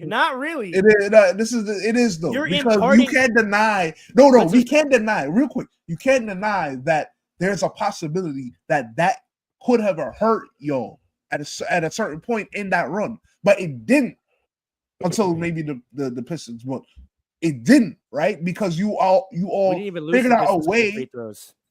Well, right. But then Paul, I think that's my exact point to super team. If the weaknesses of the individual players on the team are so efficiently masked by the team's overall play that other teams can't actually exploit it, then you're a super team and you're not showing your weaknesses. So therefore, if you could cover for a weakness is not a weakness, is that what you're saying? I mean, if you don't like that phrasing of it, I think the way I put it is maybe more understandable. If as a team we can mask the individual weaknesses that the players have such that we don't show weakness as a team because we cover it, then that's what I'm saying for a super team. But if you refer to it as a weakness, then I'm moving off of it because I understand your issue with how to refer. It's almost like a semantics. I understand, but that's why I'm listen to what I'm saying because the whole context of a super team, right? When I'm saying I said super teams don't show weakness, and then you told me about an individual player's weakness. What I'm really trying to say is that if you're a super team, as a team, you're covering the individual weaknesses of the players, right? I'm not saying that there's no weakness on the team, meaning there's no player on the team that has a weakness. I'm saying if we as a team consistently cover any weaknesses the individual players have, that's what I mean by super teams don't show weakness. I mean that they cover so that the individual weaknesses that exist on the team are not apparent and can't be exploited. That's what I mean. Let me ask you a question. Are you saying that a super team can't lose if they're truly a super team? Didn't say that at all, but you don't always lose because of weakness. You lose because you get beat. We gotta remember that. We gotta stop treating things like if someone lost, they did something wrong. That's a big problem in basketball today. That like if you super team, you can make but listen, there's playing. You have to play. It's not 2K with ratings. We have to stop acting like if you play basketball, that if you lost the game, you did something wrong. There's a such thing as back and forth games. Sometimes players make shots. If it's a tie game and a guy hits a game winner over 3 people, did we do something wrong?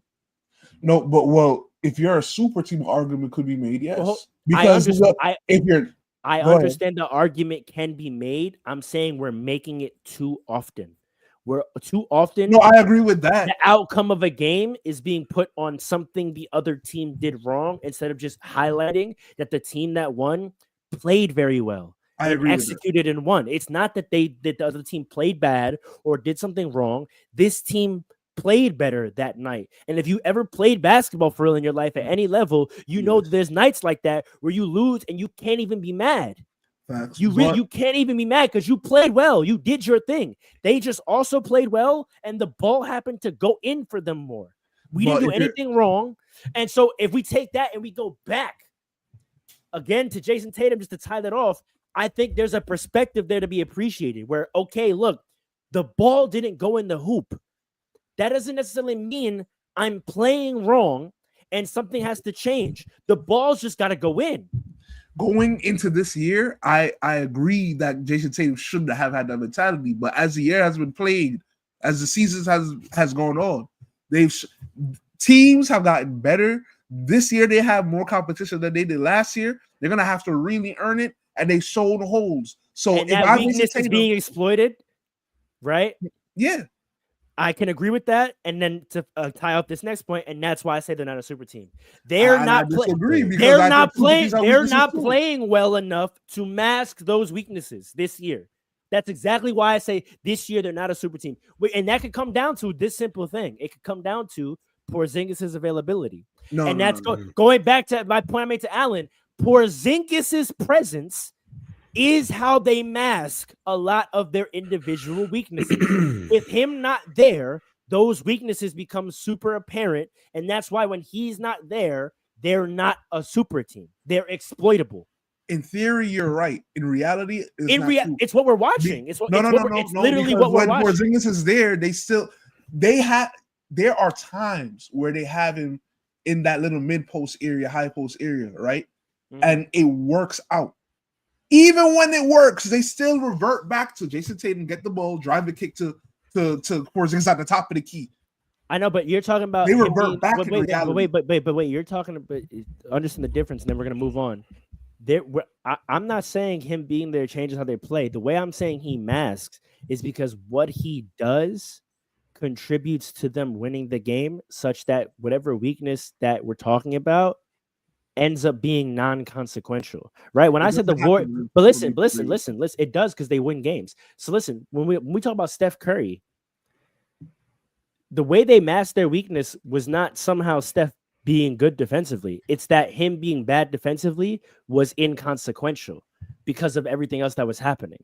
That's what I'm saying. When Kristaps is there, the weakness they have of overshooting ends up not hurting them because of what he does. When he's not there to do that, their tendency to overshoot threes hurts them. It has nothing to do with, I'm not talking that them playing different, because I think you're right. I'm not saying they go to him in the post crazy. I'm not saying they don't still have the tendency to overshoot. I'm just saying when he's there, what he does on the court supplants them overshooting, because they still do it when he's there, to your point. But what he does helps them to still win those games. That's what I'm saying. His product, but that's all I'm saying. When we talk about the championship, That's remains to be seen because we haven't seen him not be able to do that for them in the championship. To our point, Jason Tatum, like you said, Jason Tatum shot bad in the playoffs. Jaylen Brown played good, and what Porzingis was able to do, it didn't matter. And that's why they kind of were a super team last year. Jason Tatum could play that bad, shooting wise, and they win games. Were a super team last year, not this year. I'll jack it. Yes, same roster. It's not though. Porzingis hasn't been playing. He's gonna be back for the playoffs. Okay, and when he's back there, he wasn't playing a lot of last year. But he played in the playoffs. Well, we got it. Well, so if he plays for the playoffs, then sure, yeah, that's what. So wait, you're saying that they're not a super team without Porzingis, but they are with him? Yeah, I think that's a crazy take. Well, he's a former All-Star. He's a former All-NBA player. Well, no, but when I say they're a super team, I'm thinking about Porzingis as well. Right. Okay. Like the way the Celtics operate is that they expect him to be there. I know, but to end, to end this convo, to bring it back to the question that started this, when we're talking about these individual games, right? When I look at that game against the Thunder, I'm not rating that loss as a super team's loss because Porzingis wasn't there. That's how I'm evaluating that game. Okay. You feel me? Does that make sense? Could we like all sort of feel comfortable? You know what I'm saying? Mm-hmm. Okay. Speaking of other fake contenders. Oh my God, this guy. You couldn't wait to say that. Speaking of fake teams, the Denver Nuggets got a lot of, what, the last 2 weeks when we were talking about all these, we're adding teams into the contender talk. Oh wait, hold on. We're not gonna talk about that logo on. Oh, you're right. Shay's the MVP. Crazy.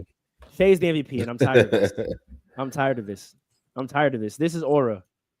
This is remember last year right around this time when I said Shay is giving us phenomenal sauce and y'all didn't know what I was talking about? They say he's corny now though. They always that's always what comes with phenomenal sauce is loser ass niggas saying, "Oh, he's corny." you guys are losers. Nah. Chill. You guys are losers. No. I think that man a little corny. You guys are losers, bro. That was cool. The logo. No, the logo stuff was cool. You think it's corny because you can't do it and get away with it. It's corny to you. No, I'm gonna real break it down. And I'm not talking about you, Alan, because you're saying it's a little. Yeah.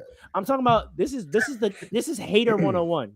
When you see someone do something and get love for it, and you know that if you did it, you wouldn't get love for it, and you feel like the thing itself doesn't deserve love, but they're getting love because it's them, and then you call it corny. That's the definition of hate. Yeah, that's hate for sure. You're literally mad at the fact that this person gets love for things they do because they like this person. Yeah. You're a loser. Yes, if I'm well liked, I can do what I like to do, and people are gonna like it. You're mad. It's a lot of people you're though. Mad, bro. It's a lot of people though. That's the problem. Like it's getting to the point where there's a lot of losers in the world, bro. No, but if it gets to the point where majority of people say he's corny. No, but it's not the majority. It's not the majority. It's increasing a lot. No. It's not majority yet, but it's increasing. It's something because then it wouldn't be liked and there'd be nothing to hate on. People don't call things corny.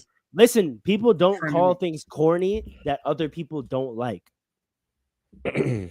People don't call things corny that other people don't. That's a fact. They would just say it's whack. Corny is an acknowledgement that people like what just happened. You're trying to categorize it. You're trying to categorize it in a way, right? Like, I get that people like that. People think that's fly, but that's corny. Yes, that's what you're doing. That's what corniness is. Like you're acknowledging people are effing with it, but you're trying to categorize it in a certain way. You're trying to say, "Nah, that's corny, though." Yeah. People shouldn't like it. Yeah. You're hating. Let me ask you a question. Hating. Yeah, that's true. That's a let me ask you a question. Y'all like the as a self-proclaimed corny guy? As a self-proclaimed corny guy, y'all are mad. You mad? This is personal. You can't do it. You're mad. You can't do it, bro. I know I be doing cheesy stuff. I know I be doing stereotypical stuff. I get it off though. I get it off though. You can't get it off, bro. You're mad. I'm well liked. Sorry.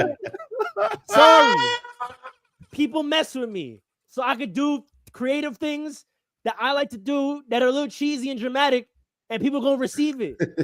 You're mad, bro. Get more popular, bro. Make more connections with people. I feel he's talking to somebody right now. Learn. No, he's talking to somebody. Make genuine friendships, bro. I don't know what to tell you, bro. Somebody is getting a message right now. Oh my gosh! Oh, this Kendrick Lamar right now. No. I would say that goes in the opposite way because a lot of the critique of the other guy is that he's corny, and y'all are mad. Y'all are mad that people like him, and so he can do the cheesy, dramatic stuff he does, and it gets well liked, and y'all call it corny. Y'all are mad, bro. Y'all are mad. No, now it's not. Now he's genuinely just being It started called off as corny. Now, yeah, right. It started now it's a change. Now people are generally calling it whack. But when the critique when it started was that it's corny. That was hate.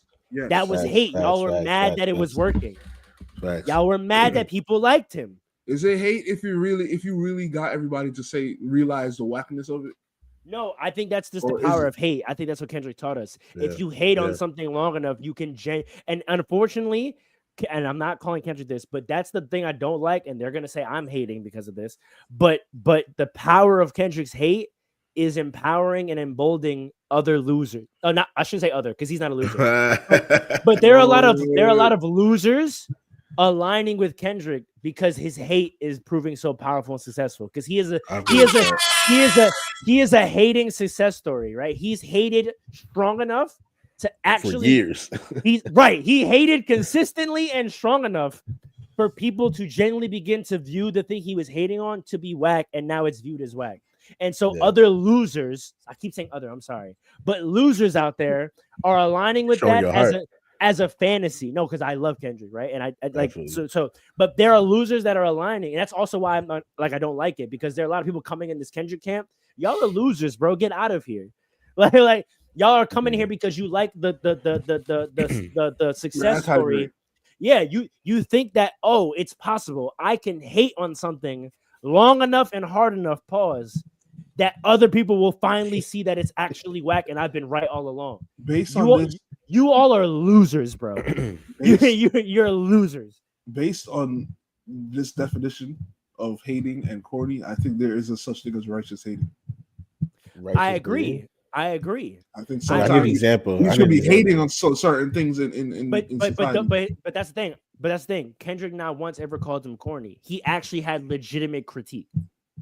There's a difference. That's true. There's a difference. It is hating. It is hating, but he acknowledged why people like it and didn't fault them for that. He laid the blame at the person. He called the person manipulative. That's very different than corny. He's saying you're preying on things. It's working, and I'm acknowledging it's working, and I'm not even mad at the people that is working on. I'm mad at you. That's super different than being a hater and saying, "Yo, why y'all like this?" That's loser stuff. That's loser mentality. To be on other people talking about why y'all like this. That's mad corny. What y'all like this? Ew. You're hating. When you go to the person and be like, "Yo, that's low. That's low-hanging fruit, bro. You're better than that, or you should be better than that." That's a very different critique, and that's what I don't like. There are people that are hearing him put a dissertation on talking to the man, saying you are whack for what you've done, and they're jumping on the bandwagon talking about, "See, I've been told you that was corny." No. You're a loser. You're a loser. Because you didn't say anything he said. You said you got mad at us for liking it. You were calling it corny. You're whack. You're a loser, bro. Well, bring it back to Shay though. Every time he's getting a lot of that hate, and it's because he's from Toronto. It's because he's from Toronto. Y'all are hating. Y'all are losers, bro. He's got sauce. He's got aura. It's clear. So those haikus in the captions. That's the only thing I didn't like. That's my only thing. You don't like it respectfully because you couldn't get it off, bro. He's Oh, here we go. Say what he's talking about. He's getting it off, bro. He's getting it off. He's not hitting it off. He's getting it off. I'll go back to what you said, bro. When he busted Curry, remember when he had that week where he was busting ass and then posting him busting ass with a caption right after the game? Yeah. What was it? I don't even remember the caption. Steph Curry said something about him. He had 30 on him, hit a game winner. He posted a photo of him hitting a game winner over Curry, and then put whatever Curry said into a haiku in the caption. See that sound you made? That is haterism. Get it out of your heart. That sound that is the siren call for haters. All right.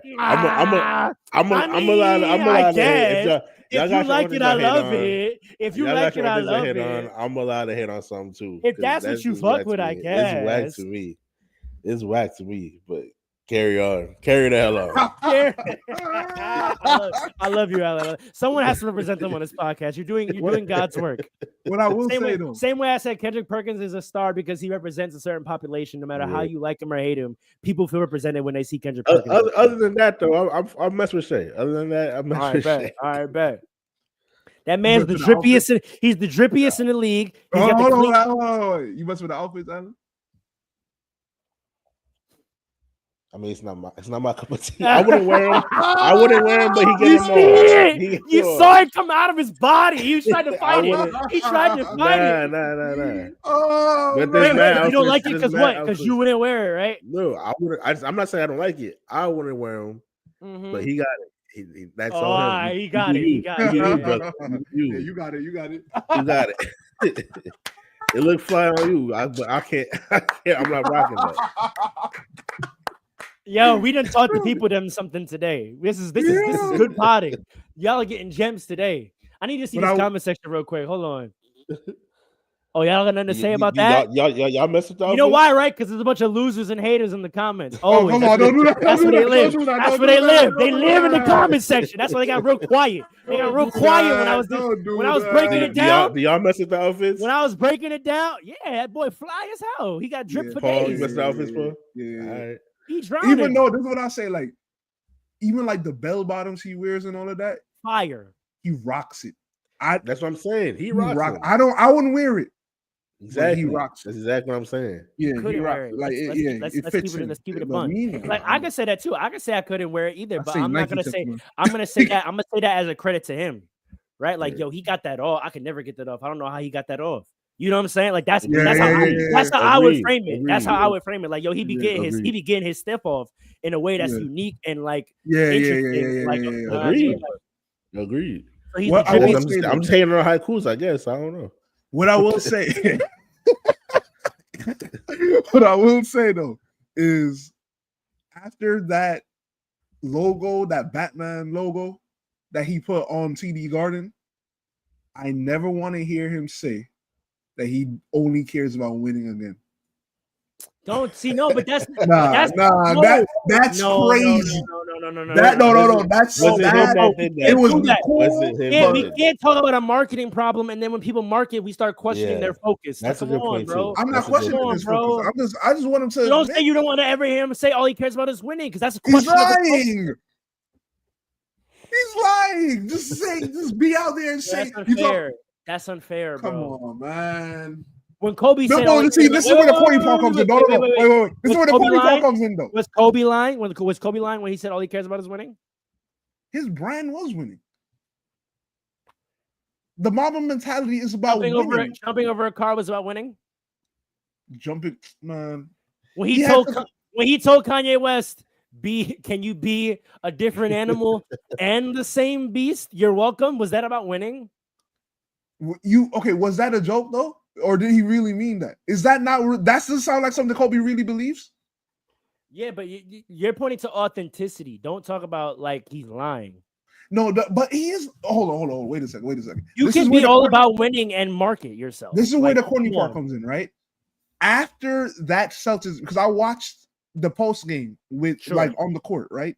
Sure. And they asked him about, I think, the MVP or something, and he said he looked in the ear like it looked fake. Like he was like, man, I only care about winning. He got a deep voice, man. I only care about winning, man. And then you shine your logo on the TD guard. That's where the corny stuff comes in. That's why people are starting to say, "Hey, look, it's cool," but like, what is he supposed to say? Yeah, I want it bad. Say if it comes, it comes, because that's the same thing, bro. That's wild. First of all, but also wait, Paul. You know what you just did? Yeah. You did 2K, and there was the options for answers, and there was cocky, yes, professional, and reserve, and you're mad that he picked professional instead of reserved. It's the same thing, bro. People like Anthony Edwards because he's the opposite of. Yeah, he clicks the cocky button every time. He spams Every it. time. But that's who he is. Watch this. And Shea is cocky. In 2 years, they're gonna call that corny. I promise you. Watch. No, they won't. No, they won't. I No, they promise you won't. they No, won't. they won't. No, they won't. It's cute now. No, they won't. It's cute. What did Batman say? Or what did Norman Osborn say? Everyone loves a hero.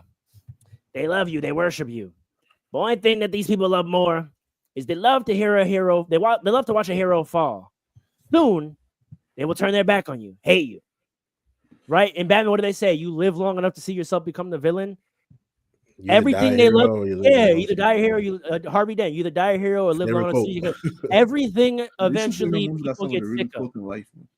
I'm telling you, bro. Everything people eventually get sick of. His raw, it's already starting, and I don't want to get into his personal business, but there's a growing faction of discontent with his personal life choices. Yeah. No.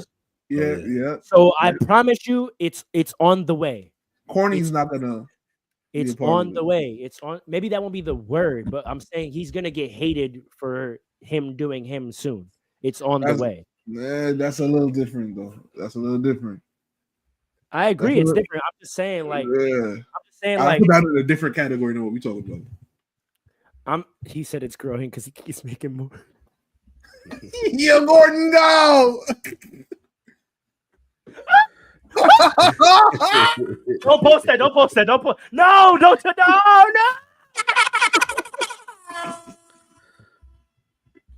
I promise you, I tried to press this one, and that one popped up right there. Oh no! Oh my god! Where are his OGs, man? Stop! We about to block this man. Oh my god! Time out. Put this man in timeout. Word. Oh my god! Yeah, I can't. I need a minute. Nah. All right, let me bring it back. All I'm gonna say. Bring it back. All I'm gonna say. All I'm gonna say is imagine Andre's out of pocket. Whatever. That's not a different. This is an Andre type topic right here. He would have said something crazy right here. Would have queued up. Oh my gosh! But to bring it back, let me bring it back. Respectfully. Oh my god, bro! Like the thing is with Shea Shea's cocky. He is. Yeah, for sure. But when he talks, he acts like he's not. He clicks reserved. He clicks the professional button every time, and you're mad he clicked professional and not reserved. Yeah, because it's fake. He's media trained, bro. It's like come That's on. Corny. We're gonna. That's where corny comes. Media. If you're media trained. trained in 2025, it's corny. That's facts. Bro. Even LeBron. Remember young LeBron? How media trained he was and how he. Yeah. Now and it worked for him. But I think people like him more now because he's not as. You gotta earn that. Because the media will kill you if you do it too early. You gotta earn that. You gotta earn that. No, you kind of gotta earn it. No, you have to earn that. I don't think so. Because look at again, Anthony Edwards, John Morant. Like it's time to John Morant got learned. John Morant got learned. That's the spectrum. John Morant started like that. Look at the path that led him down. Mm-hmm. He's still like that. He's very quiet now. No, he's not like that. He's like that on the court. He's very quiet in the media now. He's on his P's and Q's because he got learned. I haven't seen. And the only reason Anthony Edwards hasn't been learned is because the NBA doesn't have a rule for what he's doing yet. Yeah. Did y'all see the way he talked to Obama? Adam Silver gonna learn him soon. Stand down. He told the 44th president of the United States, stand down, calm that down. If you think Adam Silver is not in his office devising a 3-year plan, they might come up with a rule for what he's doing because it's increasingly more public. Like he's not the first NBA player to do this. He's not the first NBA player to do this, but you usually don't find out about it until they retire or the kids get old. We're watching him do this in real time. social like media. the entire public. The NBA is gonna come up with a rule for this sooner or later.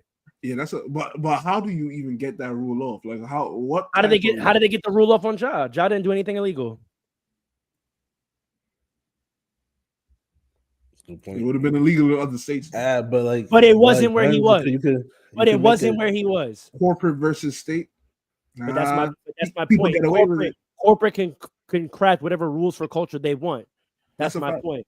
So he's dangerously close to them coming up with a morality clause rule pertaining to this conduct of behavior.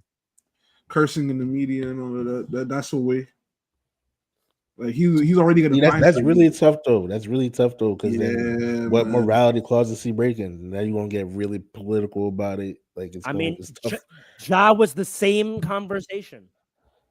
No, because the NBA. I think the NBA has been pretty clear on like guns. You know what I mean? I know. That's why I said that they don't have one yet. I'm saying if you don't think that they've had at least one meeting, one closed board meeting where they've addressed this and the fact that it's so public, and thought about like, do we have a right to step in? Do we need to step in? Is this hurting our brand? They know they have no right to step in. The conversation is all the right to step in. No, because what they showed us with Ja, the man did nothing illegal, and they stepped in and suspended him. No, that's completely different because a principle-wise, corporation could have their literal rules against gun law. Gun laws. No, but okay, let's be clear. Let's be clear. There was not. He didn't get suspended for any gun law. He got suspended for conduct detrimental to the team because his public actions reflected poorly on the NBA brand and ideals. In that language, that exact sentence I just said, explain to me how, if they wanted to, that couldn't apply to Anthony Edwards. Conduct in the public detrimental to team because it doesn't align with the NBA's brand and values. Because what are you deciding is detrimental to the brand? Like what values is it detrimental to? Take that out, right? Take the conduct, because that's just the category of the suspension. The reason was public behavior that is not aligned with the NBA brand and values. Yes. Well, what brand and values then? Because what brand and values did me playing with a gun violate? Safety, potential safety. Okay. You had a gun, even if the state was legal, the place you had it in did not allow guns since you got kicked out. I don't think that's true. So that's safety. That's true. Yeah, that's not true. That's not true. He was perfectly fine. He literally did nothing wrong. Now the cops investigated him and they didn't find that he had a gun, because the reason they wanted to investigate him is not because he shouldn't have had the gun there. It's that they had suspicion of that it was an illegal gun. So they wanted to find the gun to see if it was registered, and it was registered to someone else. Right? So again, they literally suspended him because the public imagery did not align with the NBA brand and values. So again, that can be applied to a variety of things, is what I'm saying. You're right. Now that yes, you're absolutely right. Now, if they try to come down on Anthony Edwards with that, the NBAPA would sue them. It'll be a pretty big can of worms, but that's a hard issue for the Hill to stand, for the union to stand on. I don't think so. Because I think they would go because now based on what you're saying, they could come down there for his baby mamas, having all their baby mamas if they wanted to. That's what I've been talking about. I thought we were talking about his language and things like that. No, he's talking about... No, they already have a rule for that. They've been fining him every time. Yeah, but now if they wanted to suspend him now, I'm talking about not in the press. I'm talking about like in social media. That's what I've been alluding to. His behavior off the court that is in tandem with the way he comports himself when he's in NBA media. If they want to nip him in the bud one of these days, they can apply that rule. They would definitely sue the NBA. It's not about having them, though. It's about the way you're conducting yourself in public. Remember what I said. The thing that's wild about it is not what he's doing. Athletes have been doing that. Regular people have been doing that forever. It's the way that we're watching it step for step in real time. And he's doing nothing. He's doing nothing to keep it private. No. He doesn't care. Is he not keeping it private? Because I could make an argument. He's not doing this in public. Things that keep getting leaked. What control does he have over that? Stop texting your damn self. Stop Stop texting your damn self. Hire a publicist. Hire a PR. Have your agent deal with this. Why are you allowing things that are coming from you to come in the public? Because we don't talk. Come on, he's from the hood. We know the mother. Watch this. I feel you. We come from the hood. We know the number one rule: no devices. Let's be real. Come on now. I feel you, but having a publicist sex with baby mama. Not in 2025, man. Everybody on the devices. People snitch on themselves. The NBA was not made in 2025. That's true. Their brand and values are not steeped in 2025. Josh showed us that. That actually was a turning point. That showed us that, like, okay, we get that there's mad YN energy right now in the culture, and that's coming into basketball. This is the NBA. We not having none of that. They told us right there in that moment, we not having none of that. But now it comes to freedom of speech and things like the NBA PA will sue. That is the hill that they're going to stand. I'm telling you right now. We don't know. We don't know that. I also feel like money. Like if you bring like a publicist involved in everything, you're essentially taking your business entities or whatever and piercing that into like the private space. To have them speak to like his baby mom or whatever, that's essentially making something private, not so private because you're bringing your business entities into it.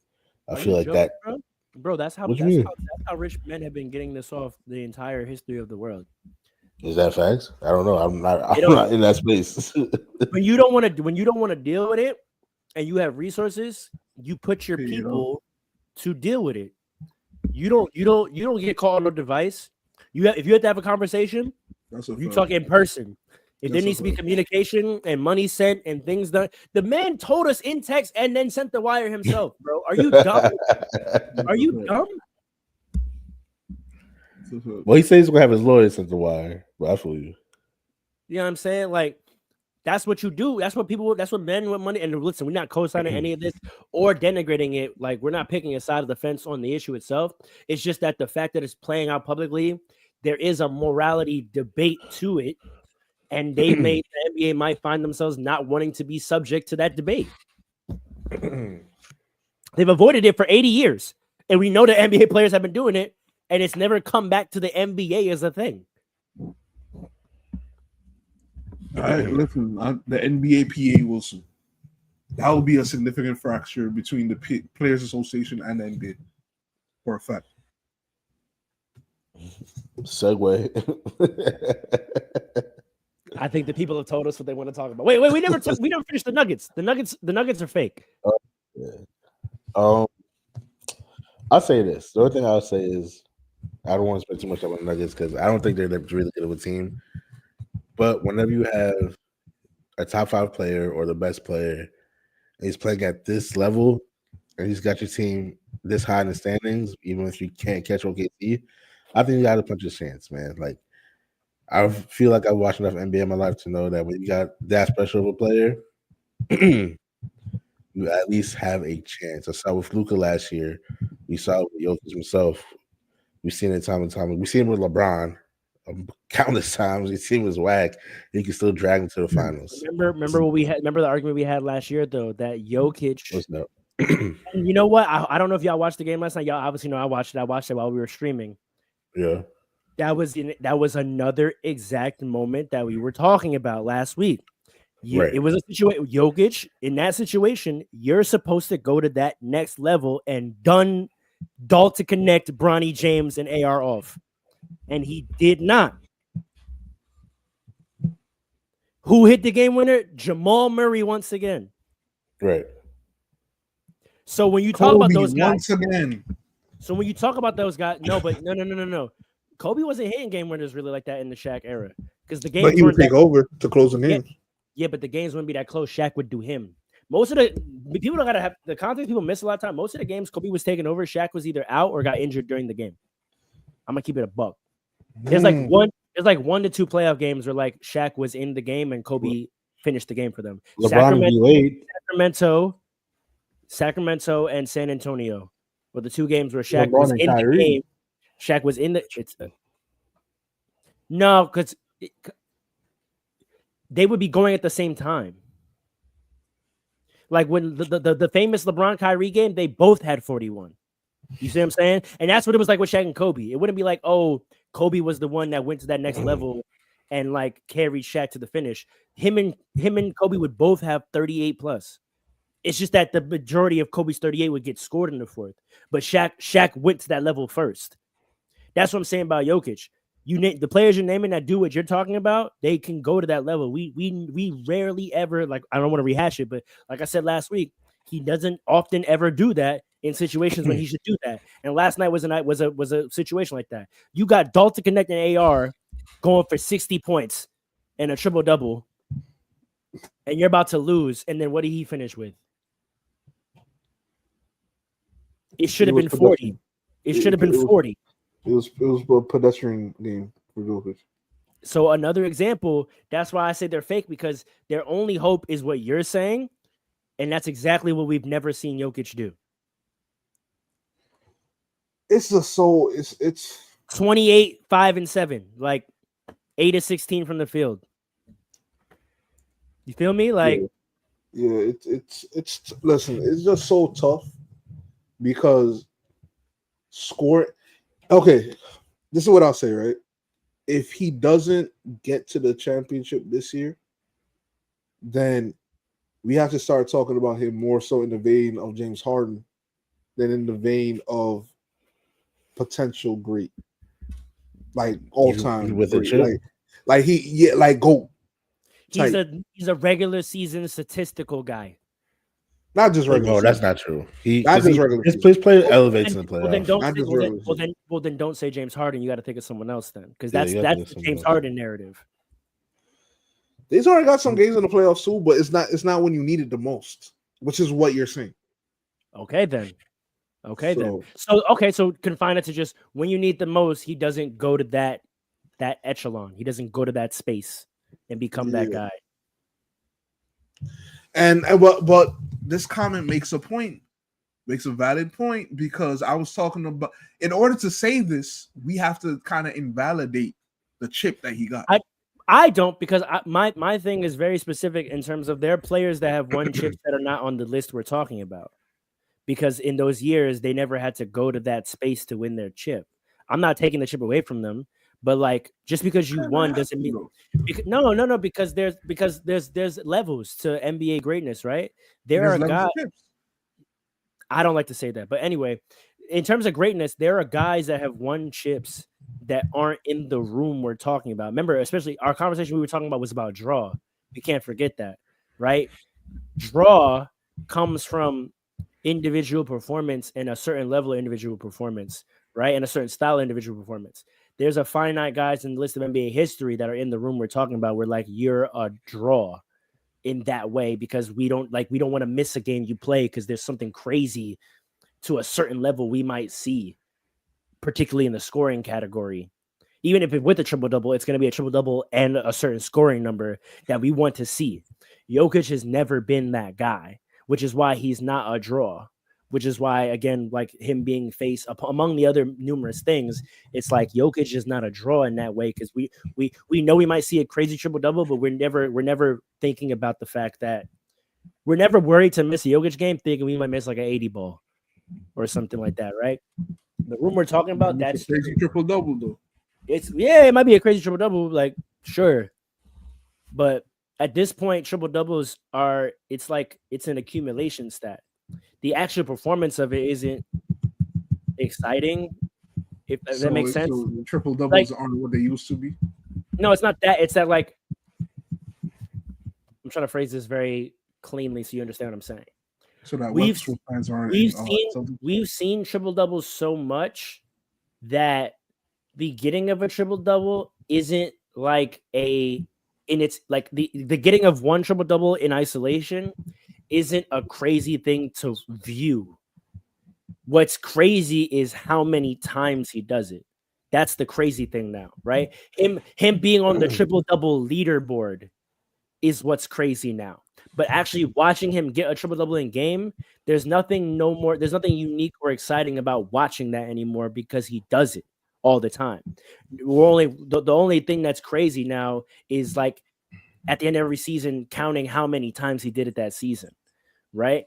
Whereas like 70, watching a player score 70 has only happened 3 times. So if we're watching someone score 70, we're like, whoa, it's crazy to see, to actually view it. David Thompson.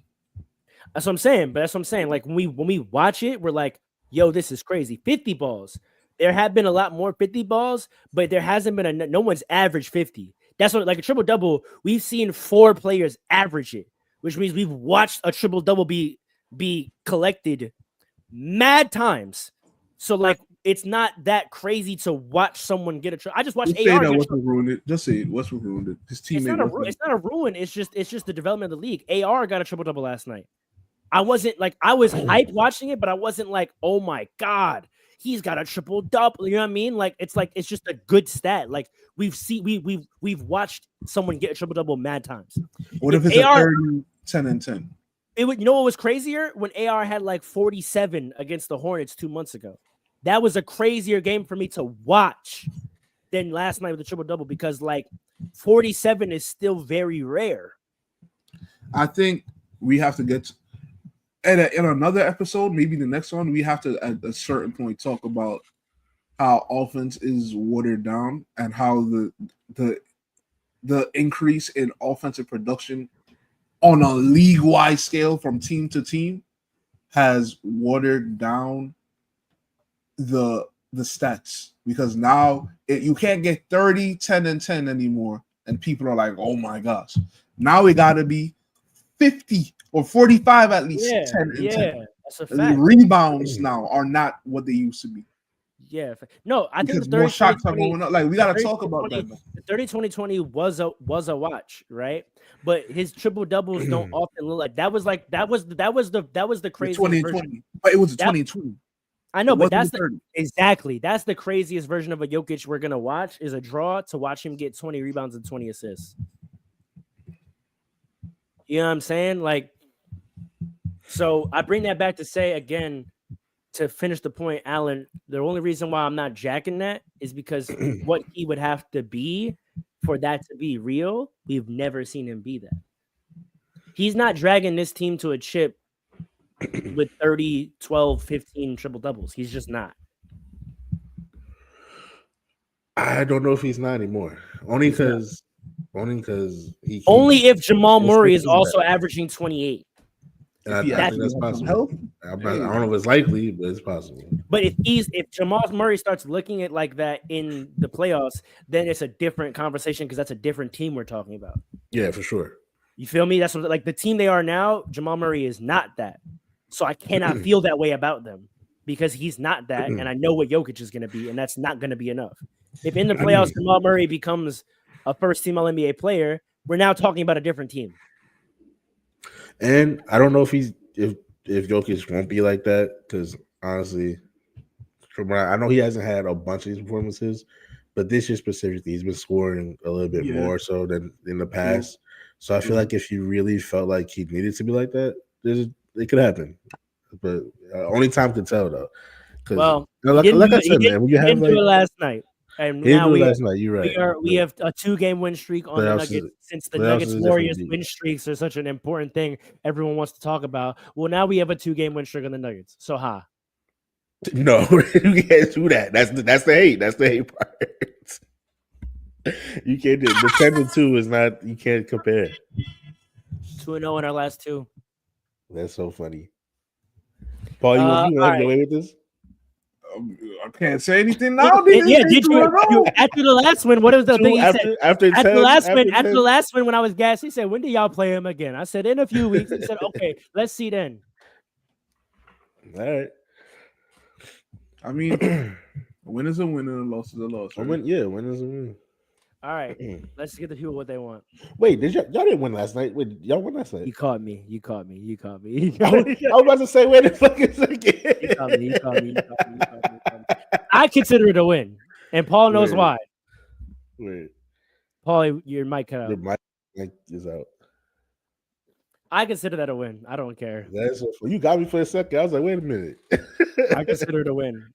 You let Austin Reeves have a triple double. You let Austin Reeves and Dalton Connect have 60 points, and you had to win against our literal bench warmers Not just the bench, because our bench was DFS. Let me tell you who was out: LeBron, Luka, Finney Smith, Rui, and Jackson Hayes. That's 5 of our top 7. Didn't play that game, and y'all needed a Jamal Murray game winner to beat us. That's a win. I'm sorry, it's a win. Fair enough, man. Anyway, let's get the people what they want. How do we want to intro this? Hold on, I gotta play something. Just give me 1 second, folks. Apologies for the dead space. I'm just talking to save us some time while Paul gets himself back together. Get himself right. I have it loaded up. I'm ready. There's only one way we can intro this topic, but I want to see Paul's reaction, so we're gonna wait till our brother gets back. I'll take this moment to shout out our Twitch at Fast Breaks. Is it Fast Breaks or is it Fast Breaks Podcast? Fast Breaks Podcast, I believe. Fast Breaks Podcast. Fast Breaks Podcast on Twitch. We're gonna be posting more highlights of our rec runs. So check in with that. But there's only one way to intro this topic. I want to make sure volume is all the way up. Wait, fucking ad. You hear the ads? I need a premium. Fast break budget. Hey. Bop. Pull up the George.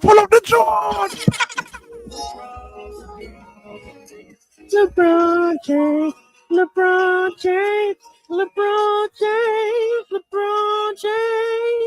I wish I made that beat. It's smooth, I'm not gonna lie. Yeah, I'm telling you, that It song is is fire. He needs to walk out to that song every night. Facts. You think LeBron see all this nonsense? He sees everything. He's seen it. Right? Watch this. This I'm gonna tell you how he sees everything. He's seen it 6 or 7 times. Oh, y'all are old. Y'all don't know what's going on in the streets. I don't remember. What you mean? Yo, someone young in the comments. Let them know about that 6-7. 6 or 7 times. 808s and Fast Breaks is the name of our next compilation album, Paul. No. I'm dead serious, Paul. That's fine. I need a pack. That just inspired me. 808s and Fast Breaks. Are you dumb? He's been saying that name for about 7 years, and I'm taking it. 8 years. Nomad, you can get on.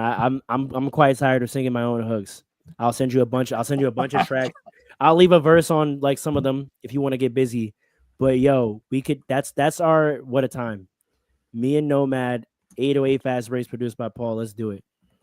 That's fine. Y'all think I'm joking? Nomad, can you please confirm? Can we do this? Like, I'm so serious. I'm back in my mood. I took a little time off, but like, let's do it. All right, Paul, pack. Matter of fact, send it to Nomad first. I want the hooks, and then I'll put my verses on that. I want to see what he's hearing, and what he tees up, and then I'll rap to whatever vibe he said. Nomad, you cool with that? Send the tracks. Let's do this. Little six pack. Let's run it. 808 Fast Breaks. Are you dumb? Okay. And then we could put the deluxe out the week after with the Fast Breaks theme song finally on it.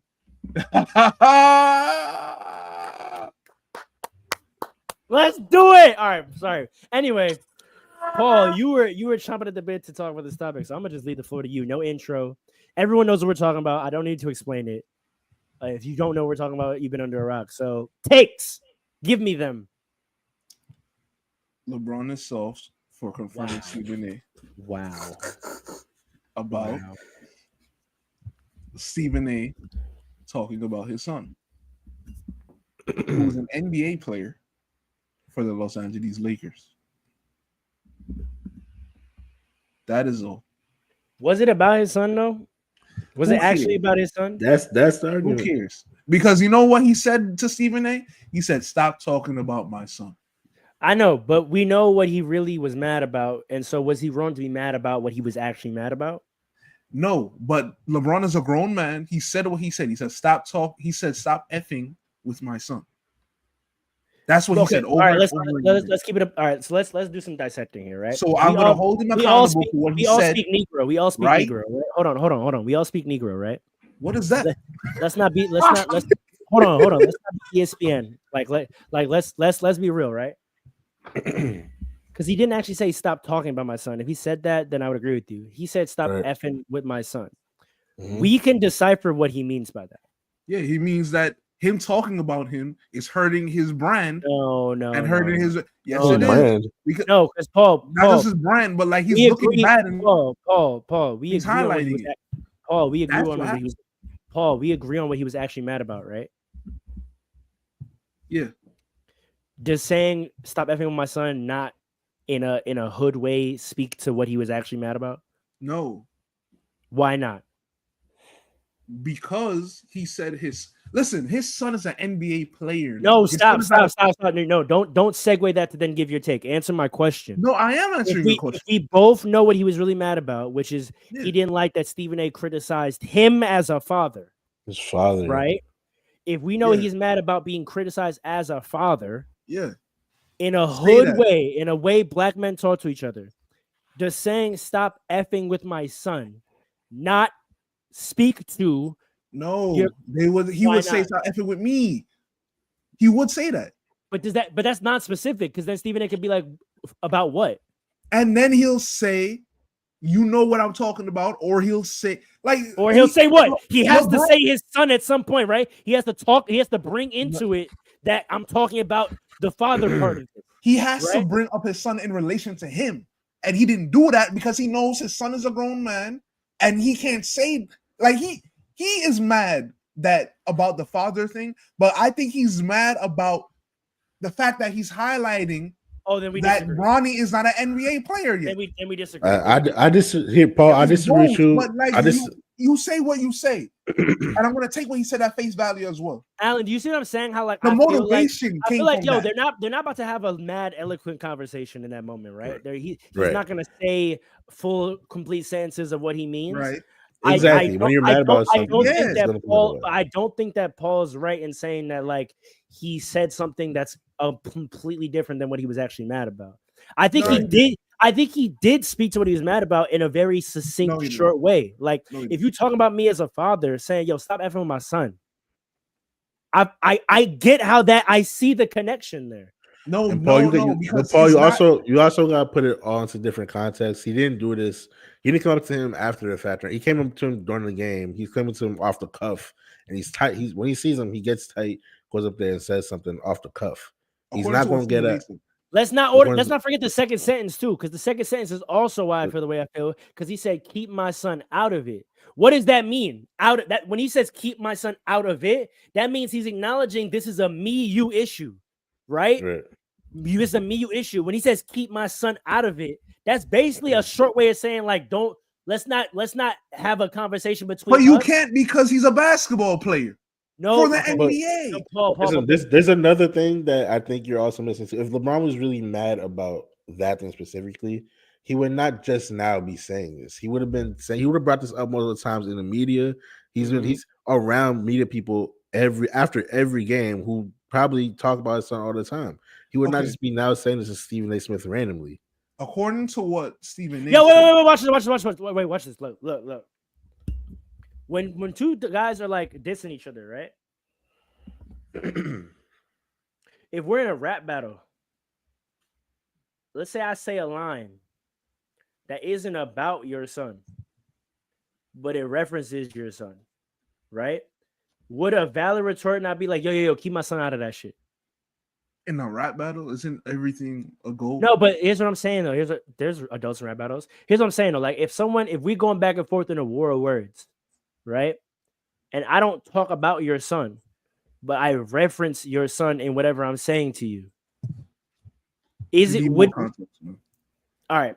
We're dissing because what if everybody doesn't know except for you too? Watch it because now you say that we're having a one-on-one conversation, right? So say we're going back and forth, right? I'm calling you broke. Oh, bro, you don't got no money. You out here moving funny.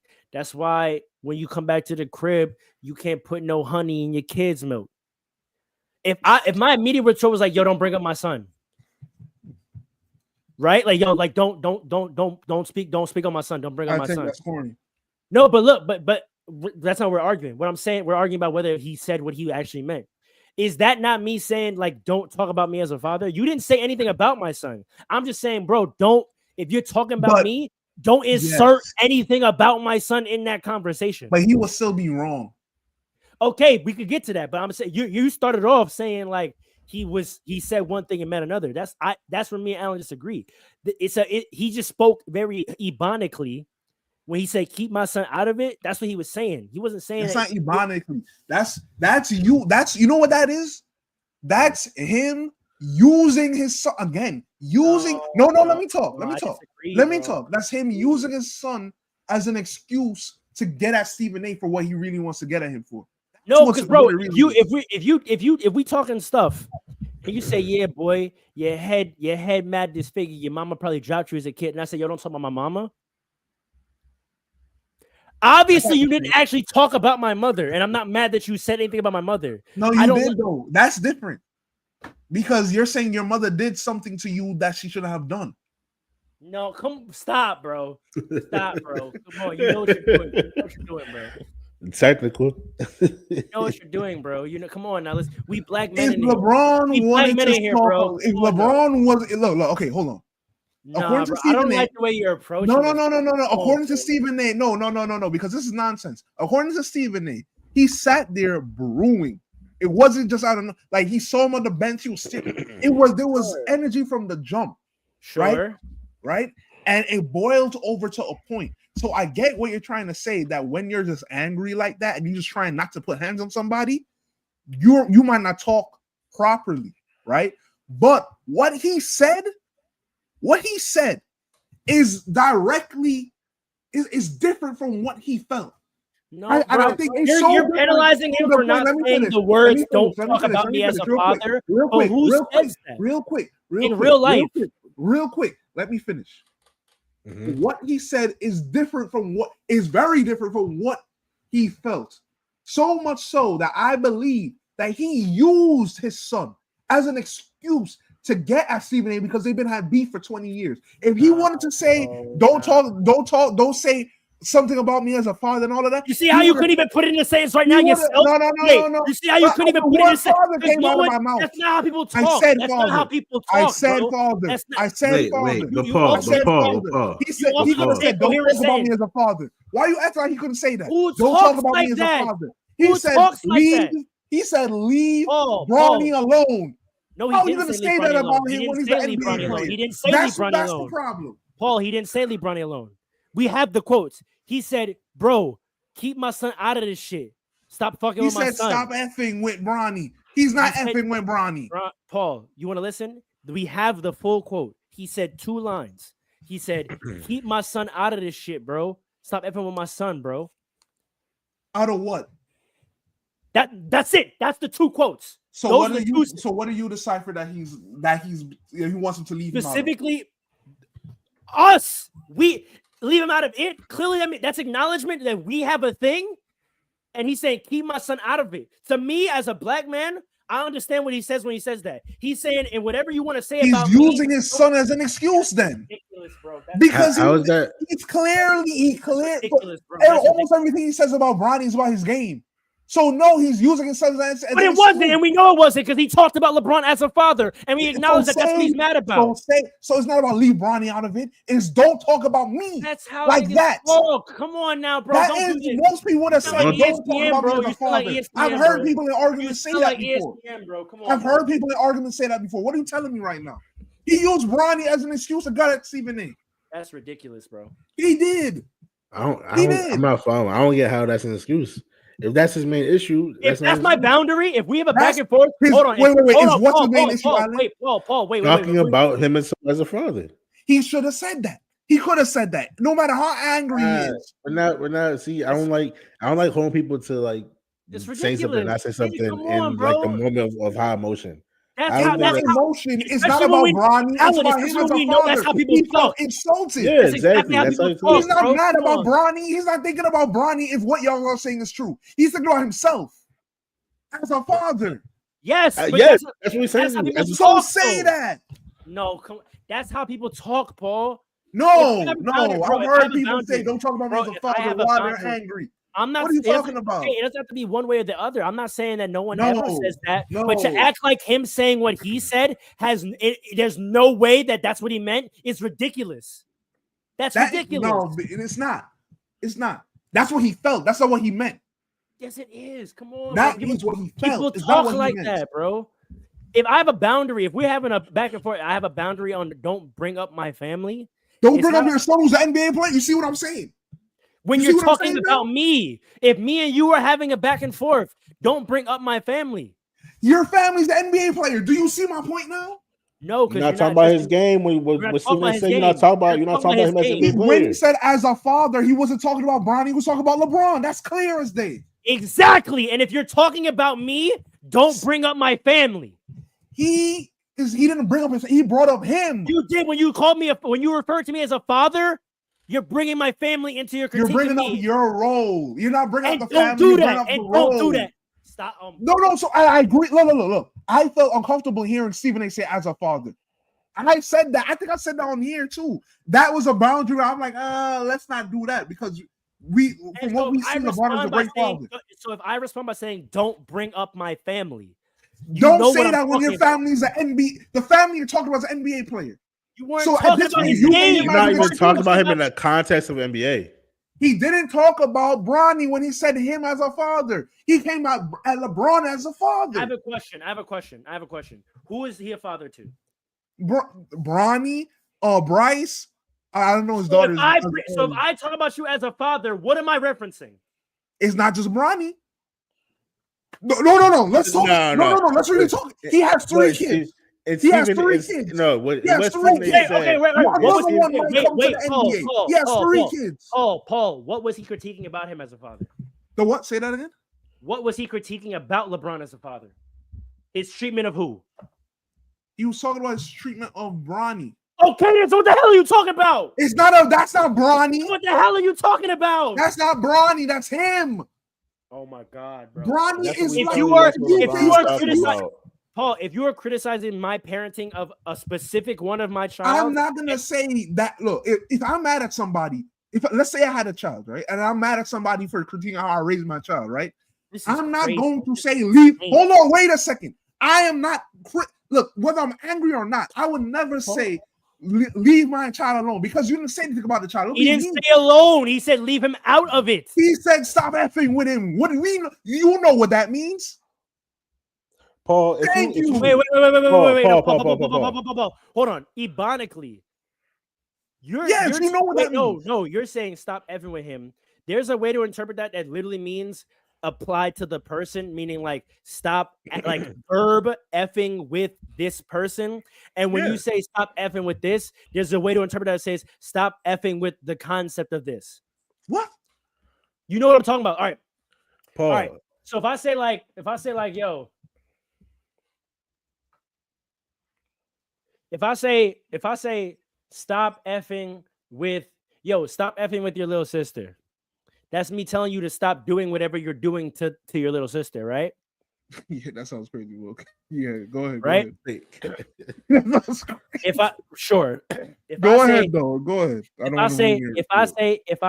If we're in a rap battle and I'm the host and I stop the battle, I say, yo, stop effing with mothers.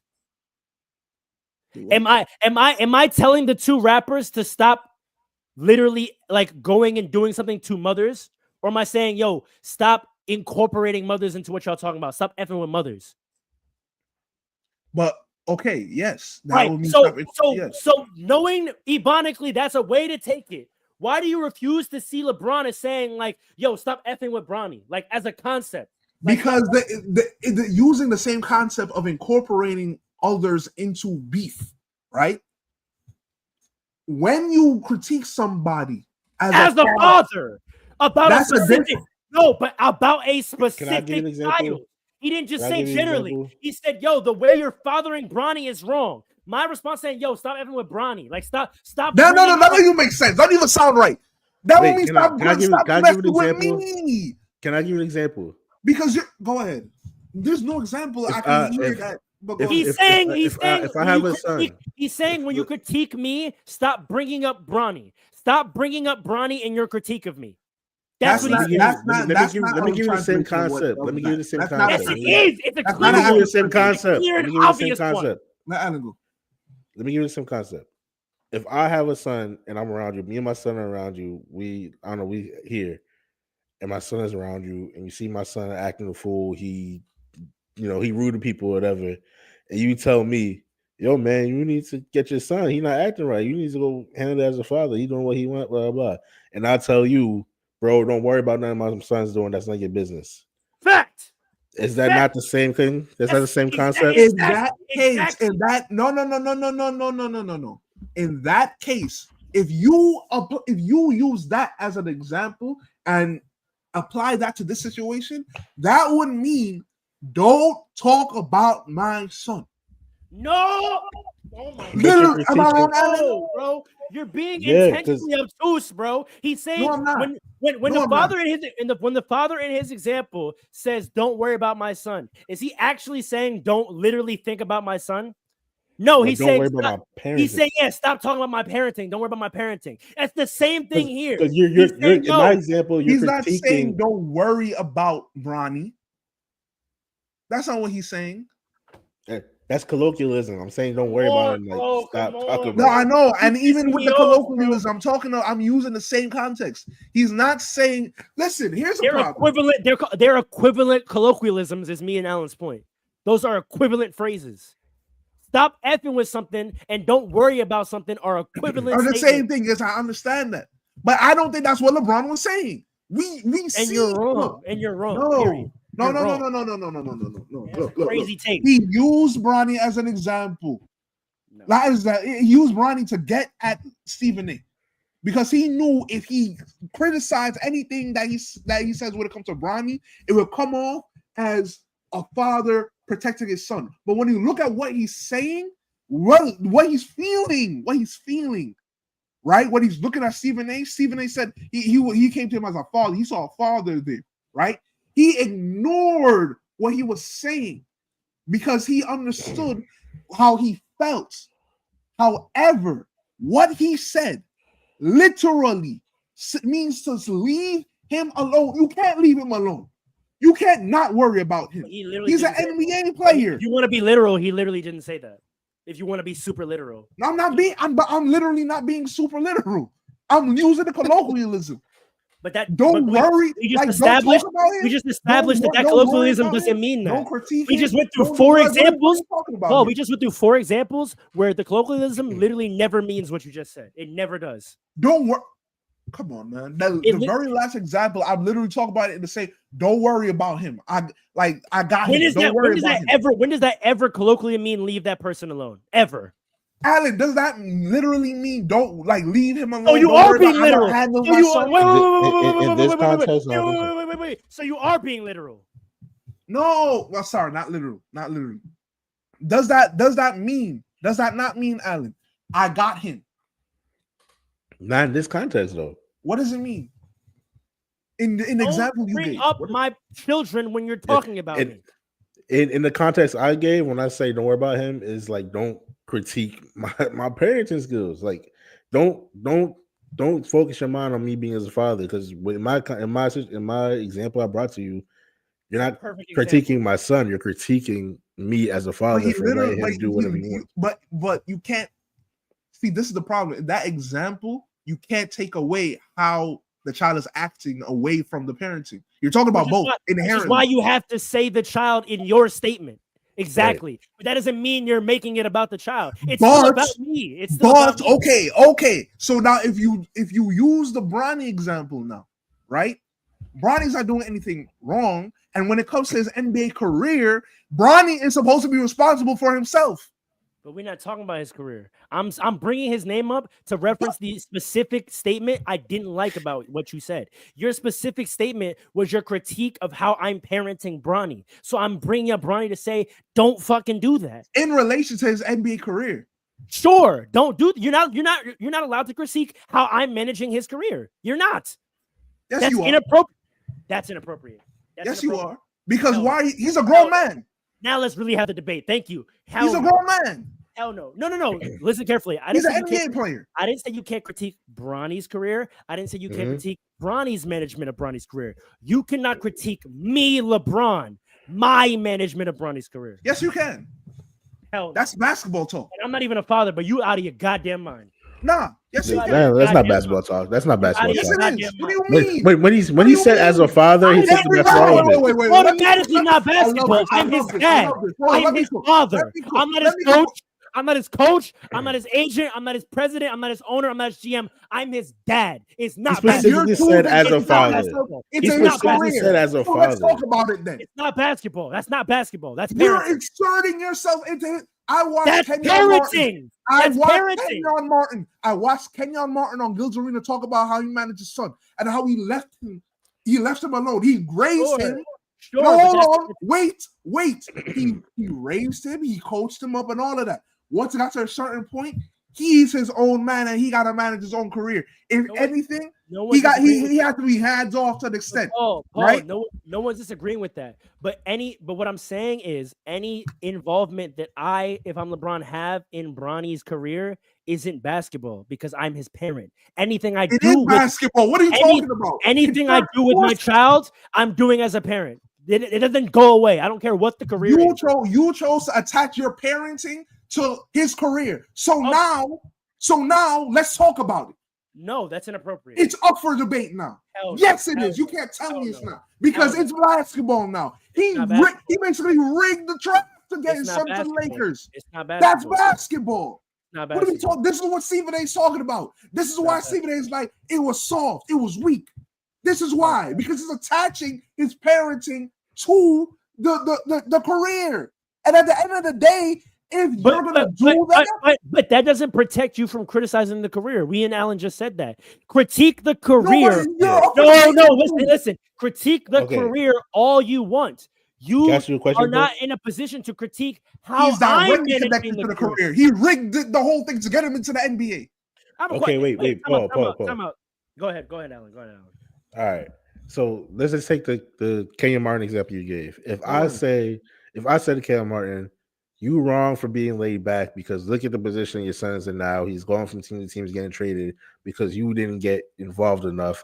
And if you did get involved enough, he might have a better career than what he's having now. That's foul or fair of a take. That's right to you. You're bringing Kenyon Martin into Kenyon Martin Jr.'s career. He's his dad. It never goes away. You never stop being a parent. No. You're bringing Kenyon Martin. You're attaching Kenyon Martin to the career. He's attached. LeBron attached himself. You understand what I'm saying, Alan? Wait, hold on, Farrell. Do you understand what I just said, Alan? Do you understand? LeBron attached himself. Kenyon Martin removed himself. If you talk about Kenyon Martin, did you hear? If I'm criticizing Kenyon Martin if I'm criticizing him for removing himself, is that right for you? You're inserting him, so that's wrong. How am I inserting him? I'm criticizing him for removing himself. You said he stepped away, right? That's a fact of what happened. If I criticize that fact, I'm not inserting anything. I'm talking about what actually happened. You decided you didn't want to be involved in the career, so I'm going to critique that. You know why you're saying you're inserting it? Because you feel like I'm reaching out of basketball talk and talking about his parenting. It's the same thing with LeBron.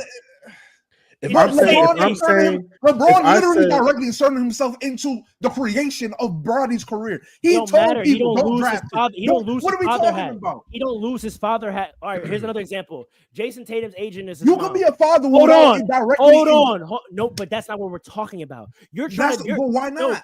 Because Paul, why not? Paul, what you're doing is you're critiquing him as a father, and you're thinking we're disagreeing with your critique of him as a father. We're saying none of us are in a fucking position to even have an opinion on him as a father. Yes, we are. You're bugged out because we're not talking. Because the problem. I don't believe in that. I don't believe in that. The problem is the problem. Look. In a vacuum. Well, why can't we talk about Kenyon? So why can't we talk about Kenyon? Hold on. Why can't we talk about Kenyon? I just said it because Kenyon removed himself from the career. But he's a father still. We can critique fathers, right? Can we critique fathers or not? This is the problem. This is the problem. You could be a father to an NBA player without reaching out to GMs and execs and spreading word out and inserting yourself into the career. Because once you do that, you're not just you're almost like an agent now. Paul, I'm so happy you said. Wait, I'm so happy you said that because Jason Tatum's agent is his mom. Can we critique her? What is there to critique? What is there to critique? If there was something to be said, if there was something where you're so thank you for saying that because again, you're missing the plot.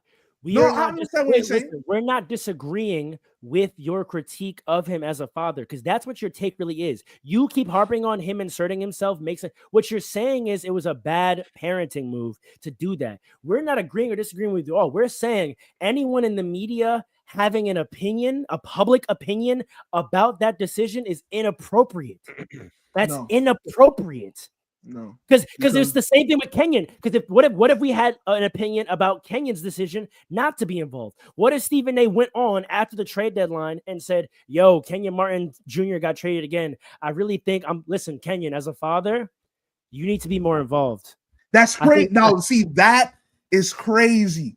That's the same thing as saying you're too involved. It's the same thing as saying you're too involved. That is not an equivalent. That's not an equivalent.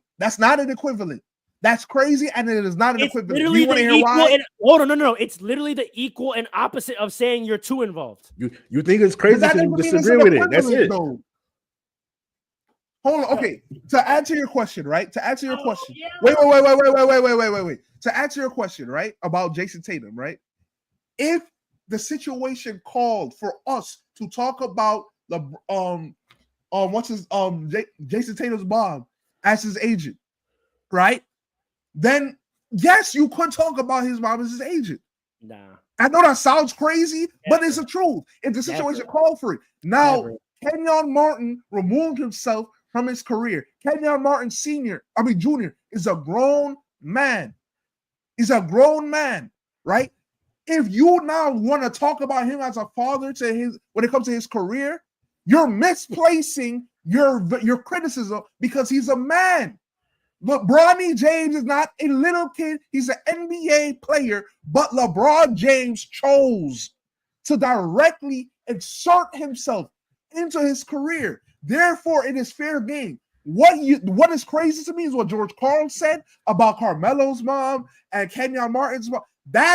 I disagree with that because the parents, we leave them to the side when they're just parents. But when they are involving themselves in their direct career, hold on. Wait. When they're involving themselves in direct career and feels uncomfortable, but it will be if Stephen A were to talk about it, he'll be irresponsible. That's what he's saying. Mikal Bridges' mom was an executive in the Philadelphia 76ers when he got drafted. She was not directly involved in his career, necessarily to what we know. What? Listen to what you just said. She was an executive in the Sixers when he didn't get drafted by the Sixers. Okay, sure, fair enough. He got drafted and traded on draft night. So his mom traded him? I don't think she was an executive. She worked for the Sixers, but I don't think she was an executive. Okay, true. Okay, great, right. So therefore, is Rick Brunson's management of Jalen Brunson's minutes and play style fair game? That's Tibbs' job. Try again. Yo, come on, bro. Come on, bro. You're reaching, and I'm not letting you go there. Bro. You're reaching, and I'm not letting you go there. You know why it's crazy, Paul? Because it's not crazy. Because Rick Brunson actually holds a position in the organization. Hold on, stop. Responsible for the minutes. Stop. Rick Brunson literally holds a position in the organization that directly impacts Jalen Brunson's career. But you're going to tell me we can't talk about his impact. But LeBron, I didn't say that. LeBron literally has no title. LeBron has no title. You're misrepresenting my point. Okay, so I didn't say that. So what you came up with a bad example, and I said that's a bad example. What about Rick Brunson's in his role as it pertains to Jalen Brunson is fair game? What is he involved in directly? We don't know, right? I don't know. We don't know. But people know what LeBron James was doing. No, we don't. Yes, we do. No, we do though. We do. No, we don't. We do. No, we don't. No, we do not. All right. How about this? If you don't wait, no, Paul. Let's be real. If you can with a straight face say you don't know Rick Brunson's involvement.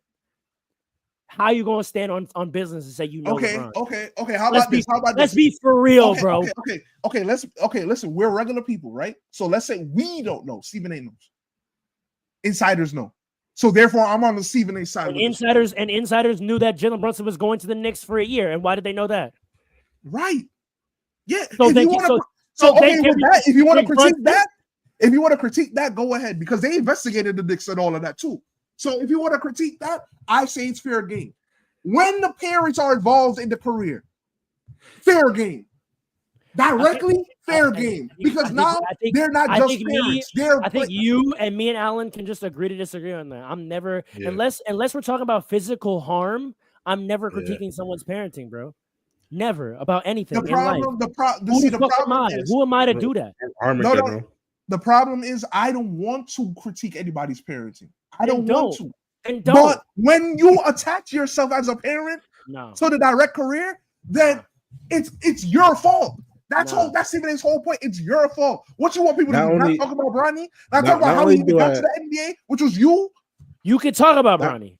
Don't talk about me and critique me as a parent. Okay, here's the thing. Say as a father as a statement was wild to me. But everything else he said after the as a father part, and you know, as being a communicative person, if you start your sentence wrong, everything you say after is wrong. I don't care about nothing you talk about. If you address me and call me an asshole and then give me the greatest advice in the world, I don't care about nothing you just said, bro. Don't call me no asshole. I personally believe that it wasn't just that. I think he doesn't like that he's talking about Bronny at all. It don't matter as a player too. Stephen A. I really believe that. I understand, but if we're evaluating Stephen A., it don't matter everything else. If we agree that you started off that TV segment dead wrong, you're dead wrong for the rest of that segment. I don't care about nothing. I don't care about nothing you said in that segment. The way you started that segment, you were dead wrong, bro. Absolutely. Now, what about the fact that before that segment, for previous episodes, he was saying the same thing but took off the as a father part? Was he wrong? You know what? Are you going to ignore that? No, but then you know what? Then Stephen A., it's your fault that you let the door open for LeBron to do this. Because if you had never done that, then I'll stand with you. If Stephen A. never said the words as a father and Bron still did what he did, I stand with you. But Stephen A., because you messed up and we're dead wrong by doing that, we're taking too much accountability for. Wait. You could say both sides are wrong in a way.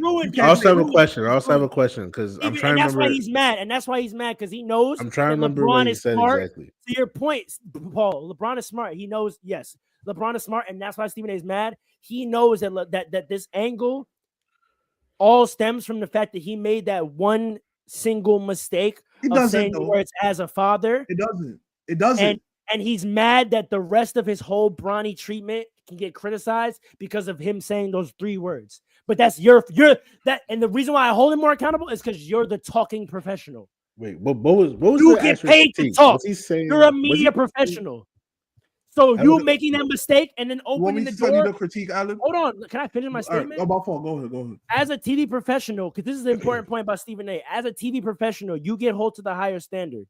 So you making that momentary mistake and opening the door for your entire treatment of Bronny to be invalidated, that's your fault.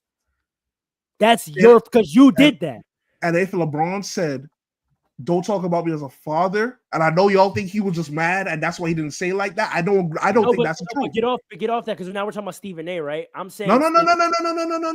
Because I believe both parties are wrong here. I know, but we talked about LeBron part. I'm trying to move us fucking forward. Stephen A. should have said as a father. I agree with that. All right, so that's what I'm saying. No matter what your critique, because you said the other thing he said about Bronny is fine. I'm saying it don't matter. Once you said that, bro, you open the door to us to critique everything you ever done about Bronny, because you're dead, and that's how it is. So overall, who gets held to that? If we're looking at the 2 wrongs, one of those wrongs has to get held to a higher standard because of the context. If y'all believe that LeBron was talking about himself as a father and was strictly was leaving it there, wait. Answer my question though. Even if I don't agree that they're both wrong, but even if I did, Stephen A's wrong is greater because of the context. Your wrong happened in an environment where you're held to a higher standard. LeBron being wrong just as a person confronting someone, Sure, fine. You doing something morally wrong on national television, I'm holding you more accountable for that, bro. That's where I stand on it. I don't agree Brown was wrong, but let's say he was. Fine, LeBron was wrong on some man-to-man stuff. Stephen A., you said not on the man-to-man stuff. That's not why I'm saying he's wrong. Why are you saying he's wrong? I'm saying he's wrong because I think he used Bronny as a. Listen to what I'm saying. So you're also critiquing him as a parent based on the action of what he confronted Stephen A. Listen. Hold on, wait. Let me clarify. I'm gonna say what I'm gonna say. I'm not gonna let you twist my words because this is a dangerous topic. I'm gonna say what I mean. I mean what I say. All right. You, in my opinion, used Bronny as an excuse to go at Stephen A. the way he Why did. Is that wrong? Because emotionally, for 20 years, they've had there's been contention there. Okay, what's wrong about that? I'm not disagreeing with you. I'm asking you to clarify. What is the wrong you're identifying in him doing that? I think was he wrong as a man for doing that? Was he wrong as a father for doing that? Was he wrong as an athlete for doing that? What kind of wrong is that? If we agree with you that what he did was wrong, in what arena of life was he wrong in? Personal, right? One man stuff, right? Probably. Right. So if that's the case, I'm saying Stephen A. I'm holding more accountable. LeBron having a failure as a man on some individual personal stuff is one thing. Stephen A. as a media professional on national television, you did something dead wrong. I'm looking at you harsher for that. I'm not going to hold the equivalent of LeBron doing something in person and being wrong to you being wrong with your platform on national television. You're more wrong, bro. You got to be better in that arena, bro. Period. You can't do that.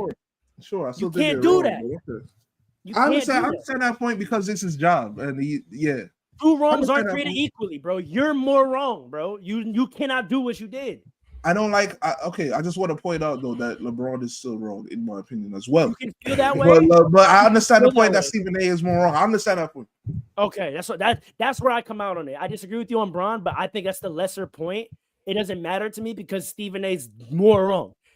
So if we're talking about that back and forth, and to get to the comments, like the post handling of it, Stephen A. is doubling down on being dead wrong because you went on your platform and you made a mistake, and now you're going on a media tour acting like you didn't make a mistake. So you're dead wrong, bro. That's crazy to me, Stephen. That's crazy. As a father, it's crazy. As a father, saying as a father is crazy. That being said, I still don't believe that's the only thing that triggered it. He handled it the right way to me on First Take that next day. You could tell he didn't like it, but he stood on, you know what? If I said as a father that was wrong, that was inappropriate. He didn't say that. He didn't even say that. He did say that. He said exactly. He said that. as a father was wrong. Yeah. He said, I watched it. He said who approached me was a parent. That's what he said. He didn't say that he was wrong for that. He said he understood. If he left that right there and felt the way he felt and talked with all these people privately about the way he felt, I'm cool with that. But you go on other platforms doubling down publicly, come on, bro. He doesn't think he's wrong for saying as a father. That's really what it comes down to. And that's the problem, bro. But if I'm Stephen A, like I understand why he feels his way too, because I don't think that's what this is all about. No. To be fair, the one thing that Stephen A. did concede, and it's kind of to your point, he's saying there's one way of phrasing what LeBron did that he said if LeBron had phrased it that way, I would have apologized to him in person. Yes, right. I remember which was if he framed the way he's managing Bronny's career from the standpoint of my son almost died, I'm going to do whatever I can to have my son next to me and make his dreams come true. Yes, Stephen A. would have said, I apologize. I would never talk about it then because I didn't think about it that way. But my point is, LeBron doesn't fucking owe you that explanation. Even if LeBron doesn't say it, that doesn't make it not a fact. So it's right, and you're a media person, so you're smart enough to realize that. The fact still remains that it's true. So let me ask you a question. Because of what happened to Bronny, right, which is very unfortunate, and we don't wish out anybody. We're glad that he's healthy enough to even be in the NBA right now, right? Right. Even though that happened, does that mean that Bronny can't be criticized now? It's no. Wait. I'm sorry you said this because I've stood on this point. No, it does need to be criticized. But your beef about LeBron over involving himself in the career, I'm saying I've always said the kid almost died, bro. So any way LeBron tries to manufacture or manage this, I'm not critiquing it because he almost lost that. You boy. know what the problem is? He almost lost that boy. That's a fact. So, that's a fact. But you know what the problem is? He hasn't stopped. This is an example of it, in my opinion. He's trying to manufacture. He's trying to. And that's what I'm saying. So what? So now. So there's a time limit. Hold on. So now everybody else can't do their job. So this is what Stephen A was saying. But it's not your job to critique my fathering of him.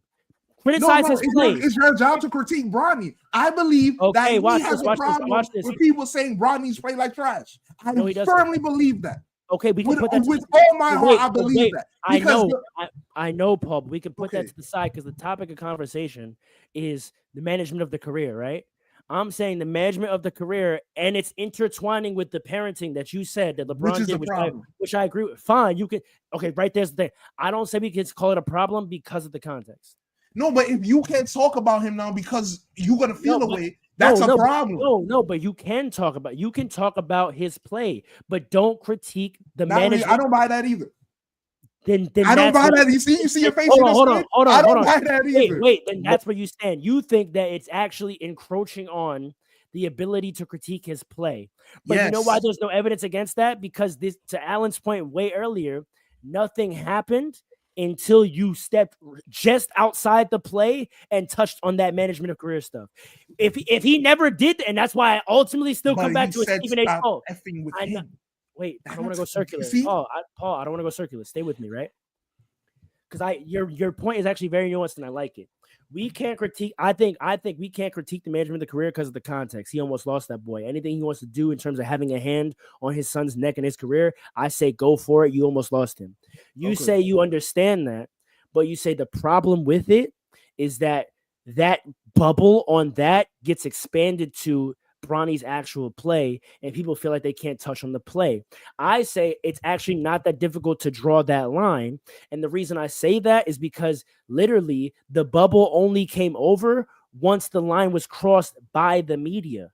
If the media never crossed the line and Bron did that, I would agree with you. The bubble's expanding too much. This is a problem because now he's throwing the Bronny almost died thing onto just critiquing Bronny's play. But we can't say that because that's not what happened, which is, again, that is also why I circle back to it's Stephen A's fault because you brought the bubble over. You opened the door. The minute you brought that bubble on to talking about Bronny's play, you let LeBron do this. If you never did that, and you never crossed the line from play to the bubble and LeBron brought it over, then then there's a different conversation. But the media did it first. They went from talking about play to touching into that management intertwined influence conversation. And once you did that, I think the context of that comes in now. So it's at the end of the day, it's Stephen A's fault. It's okay. You feel what I'm saying? Like I understand what you're saying, but my rebuttal is you're gonna say is a circular argument, but my rebuttal is that he said stop effing with my son, and I don't think people who have a problem with people critiquing their parenting. I know, Paul, but the litigation of what happened once the bubble came over it. We went through that, so I know how you feel. We didn't hear that because I agree that he gave him an out in a way. That's what I'm saying. He gave him an out in a way, but at the same time, what he did say, I'm still sure. Because you have a critique of the bubble, that's fine. Me and Alan are not critiquing that bubble because I'm standing on the kid almost died. So anything in that bubble in terms of LeBron managing his career, leave it alone. In my book, I think game is fair play, and I think that it didn't have to ever become mixed. It's all related now. I blame Stephen A for that, and that's where I stand. I blame Stephen A for that. That's the no. We just agreed on that because it would have never got mixed if Stephen A didn't do what he did, or at least we don't said stop effing with my son. Oh, but okay. I want to be super clear on this because you agree with me. Then he said, "Leave my son out of it," because he feels that he's being unfair to LeBron in his criticism of his game. That's what I think. I know, but here's what I'm saying, Paul. If he did that and the Stephen A line step never happened, then we could say Bron is mixing them. Bron is mixing play. No, because Stephen A did it. You did it first. And then LeBron said, "Stop effing with my son." He didn't say anything. I know. He didn't say anything bad about his son. I know. He just said that he's not ready. Paul, do you disagree? He didn't even say that though, Paul. No, I don't want to know because I don't want to litigate. Like we can, for the sake of the argument, we can say that LeBron in his comments was mixing them. Sure, fine. I don't care. I don't agree, but I don't care. Let's say LeBron was mixing them. We can't ignore who did it first. Stephen A mixed the two first. I think he took it a step too far, but I don't know if he did it first. I don't know if I could agree with once you start any critique of what's happening with Bronny on the court by saying as a father and talking about LeBron's management of Bronny's career, you've now mixed the conversation of Bronny's play. It was mixed already. It wasn't though, because it wasn't happening. The public opportunity that he got based on the numbers he got in college, it was already mixed. Paul, publicly on public. That's what I'm saying. That's why I said I don't agree with first. Okay, but no. In terms of publicly on media, that conversation was not mixed. All right, sure. So the first person to get on a national platform and mix the convo. And I think that's what LeBron was saying. And reveal the convo, yeah. Exactly. And I think that's reveal. That's a great way to compromise between our two positions, right? And I think that's what LeBron was saying to Richard Jefferson afterwards. He's like, yo, I see everything. I know that it's a mixed conversation out there. But once you, Stephen A, once you go on your platform, the biggest voice in the world in this space, and and Stephen A says all the time, he knows there's plenty of conversations out in the sport culture that he won't bring onto television, right?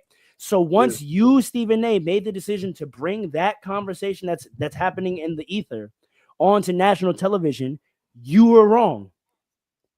And you brought it to the main stage. So forever, yeah. So if people now publicly apply the context defense of Bronny's situation based on his death to play, that's your fault because you brought that you brought that conversation to the main stage. So all right, to end the conversation, this is the last thing I'm gonna say. All I'm gonna say is Bronny, if he continues to grow, because it seems like they're gonna keep this boy in the NBA and not so much in the G League. If he continues to grow and get better, then that's how this all goes to bed, really. But if he continues to struggle or start struggling again, I should say, then... No, I disagree. You know why? Because like you said, on the national stage, it's forever mixed now. So that was the out that the media had. If the media kept it cute and only talked about their play, they could have got off critiquing Bronny and like in their heart. I don't think so. Hold on, wait. I don't think so. Give it to LeBron. Hold on. We can predict all we want. We had the facts. It didn't happen until that happened. So you can say it would have happened anyway eventually. The fact of the matter is it didn't. So at least if we're talking about at the time, everyone was getting their Bronny critiques off. And then it was staying there and no one could really criticize Bronny critiques because it stayed on play. And then if he played better, then they would have been made to sound valid because they could say, "Oh, now he's playing better, whatever," and they would have been called. They would have been called honest. They would have been called having integrity for looking at Bronny's play for what it is, and it would have been all good. Now, it's forever mixed, and now any media person doesn't know where they can fall in it. I disagree. And even if Bronny plays better, and they co-sign Bronny's good play, that's going to be taken as a co-sign of the whole thing. I don't know about that. And there's and you could say that would have happened anyway, and if it happened anyway, it would have been Bron's fault. I'm saying even if it's a matter of fact, not even if, especially if that's true, Stephen A, you messed up because you should have known that. You should have known, Bron's gonna boil over any one of these days.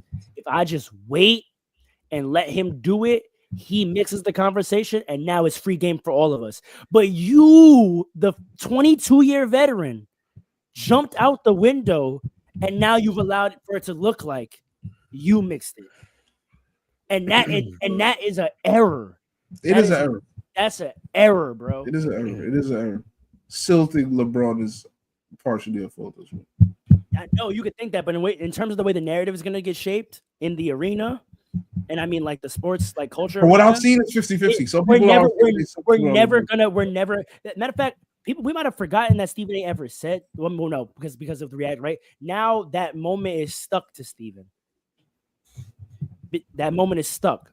We're always gonna remember you said that because they had this reaction or whatever. So anytime you talk about Bronny moving forward, we're always looking at it like, yo, what you saying, bro? Like what? Like there's no way out now. Even if Bronny starts playing well, and I think like LeBron always felt that way. I think LeBron always felt that way. That could be true, but the narrative is gonna be now like even if Bronny starts playing well and gets praised, the narrative is gonna be like, yo, like y'all was.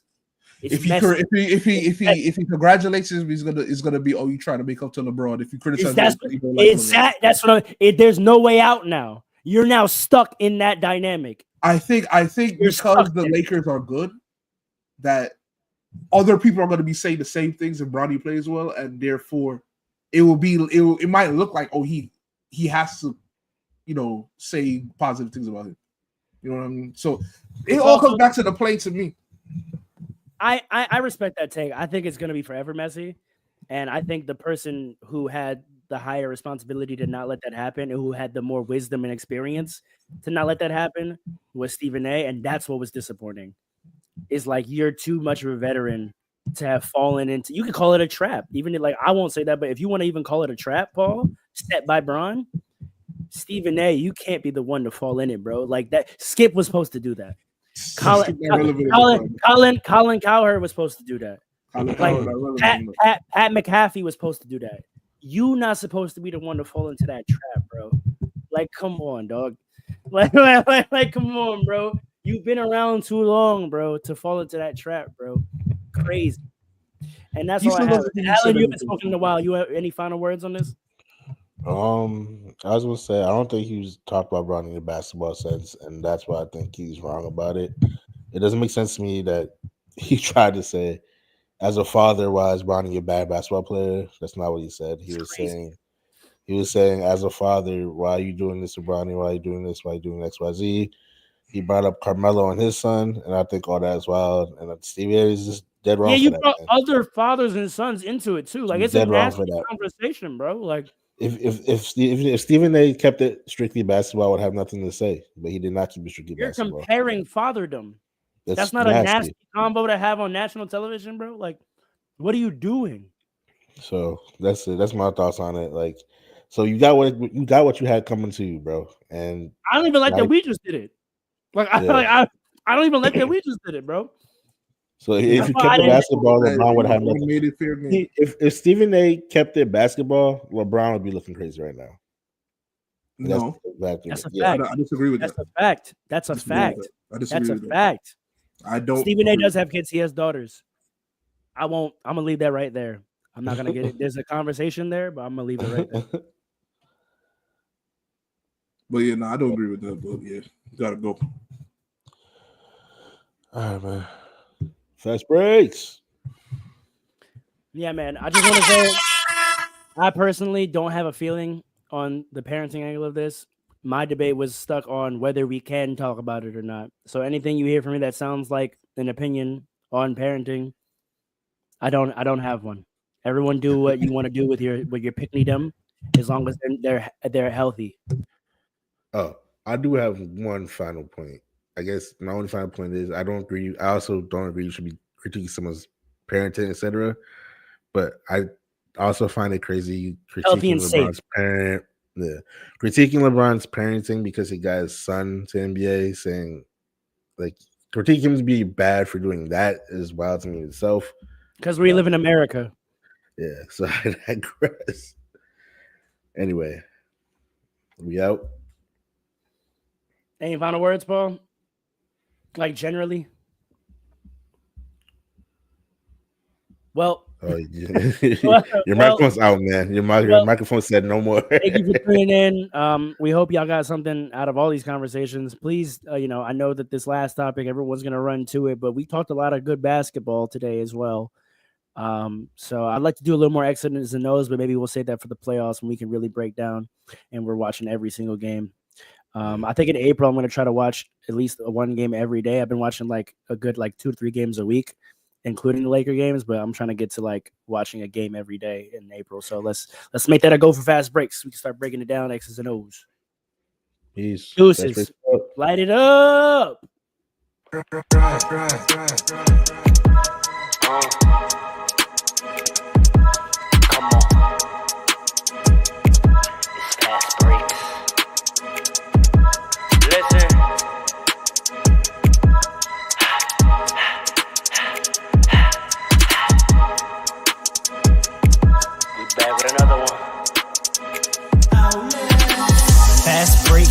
Coming with the takes, never early, never late, but we always push the pace, yeah.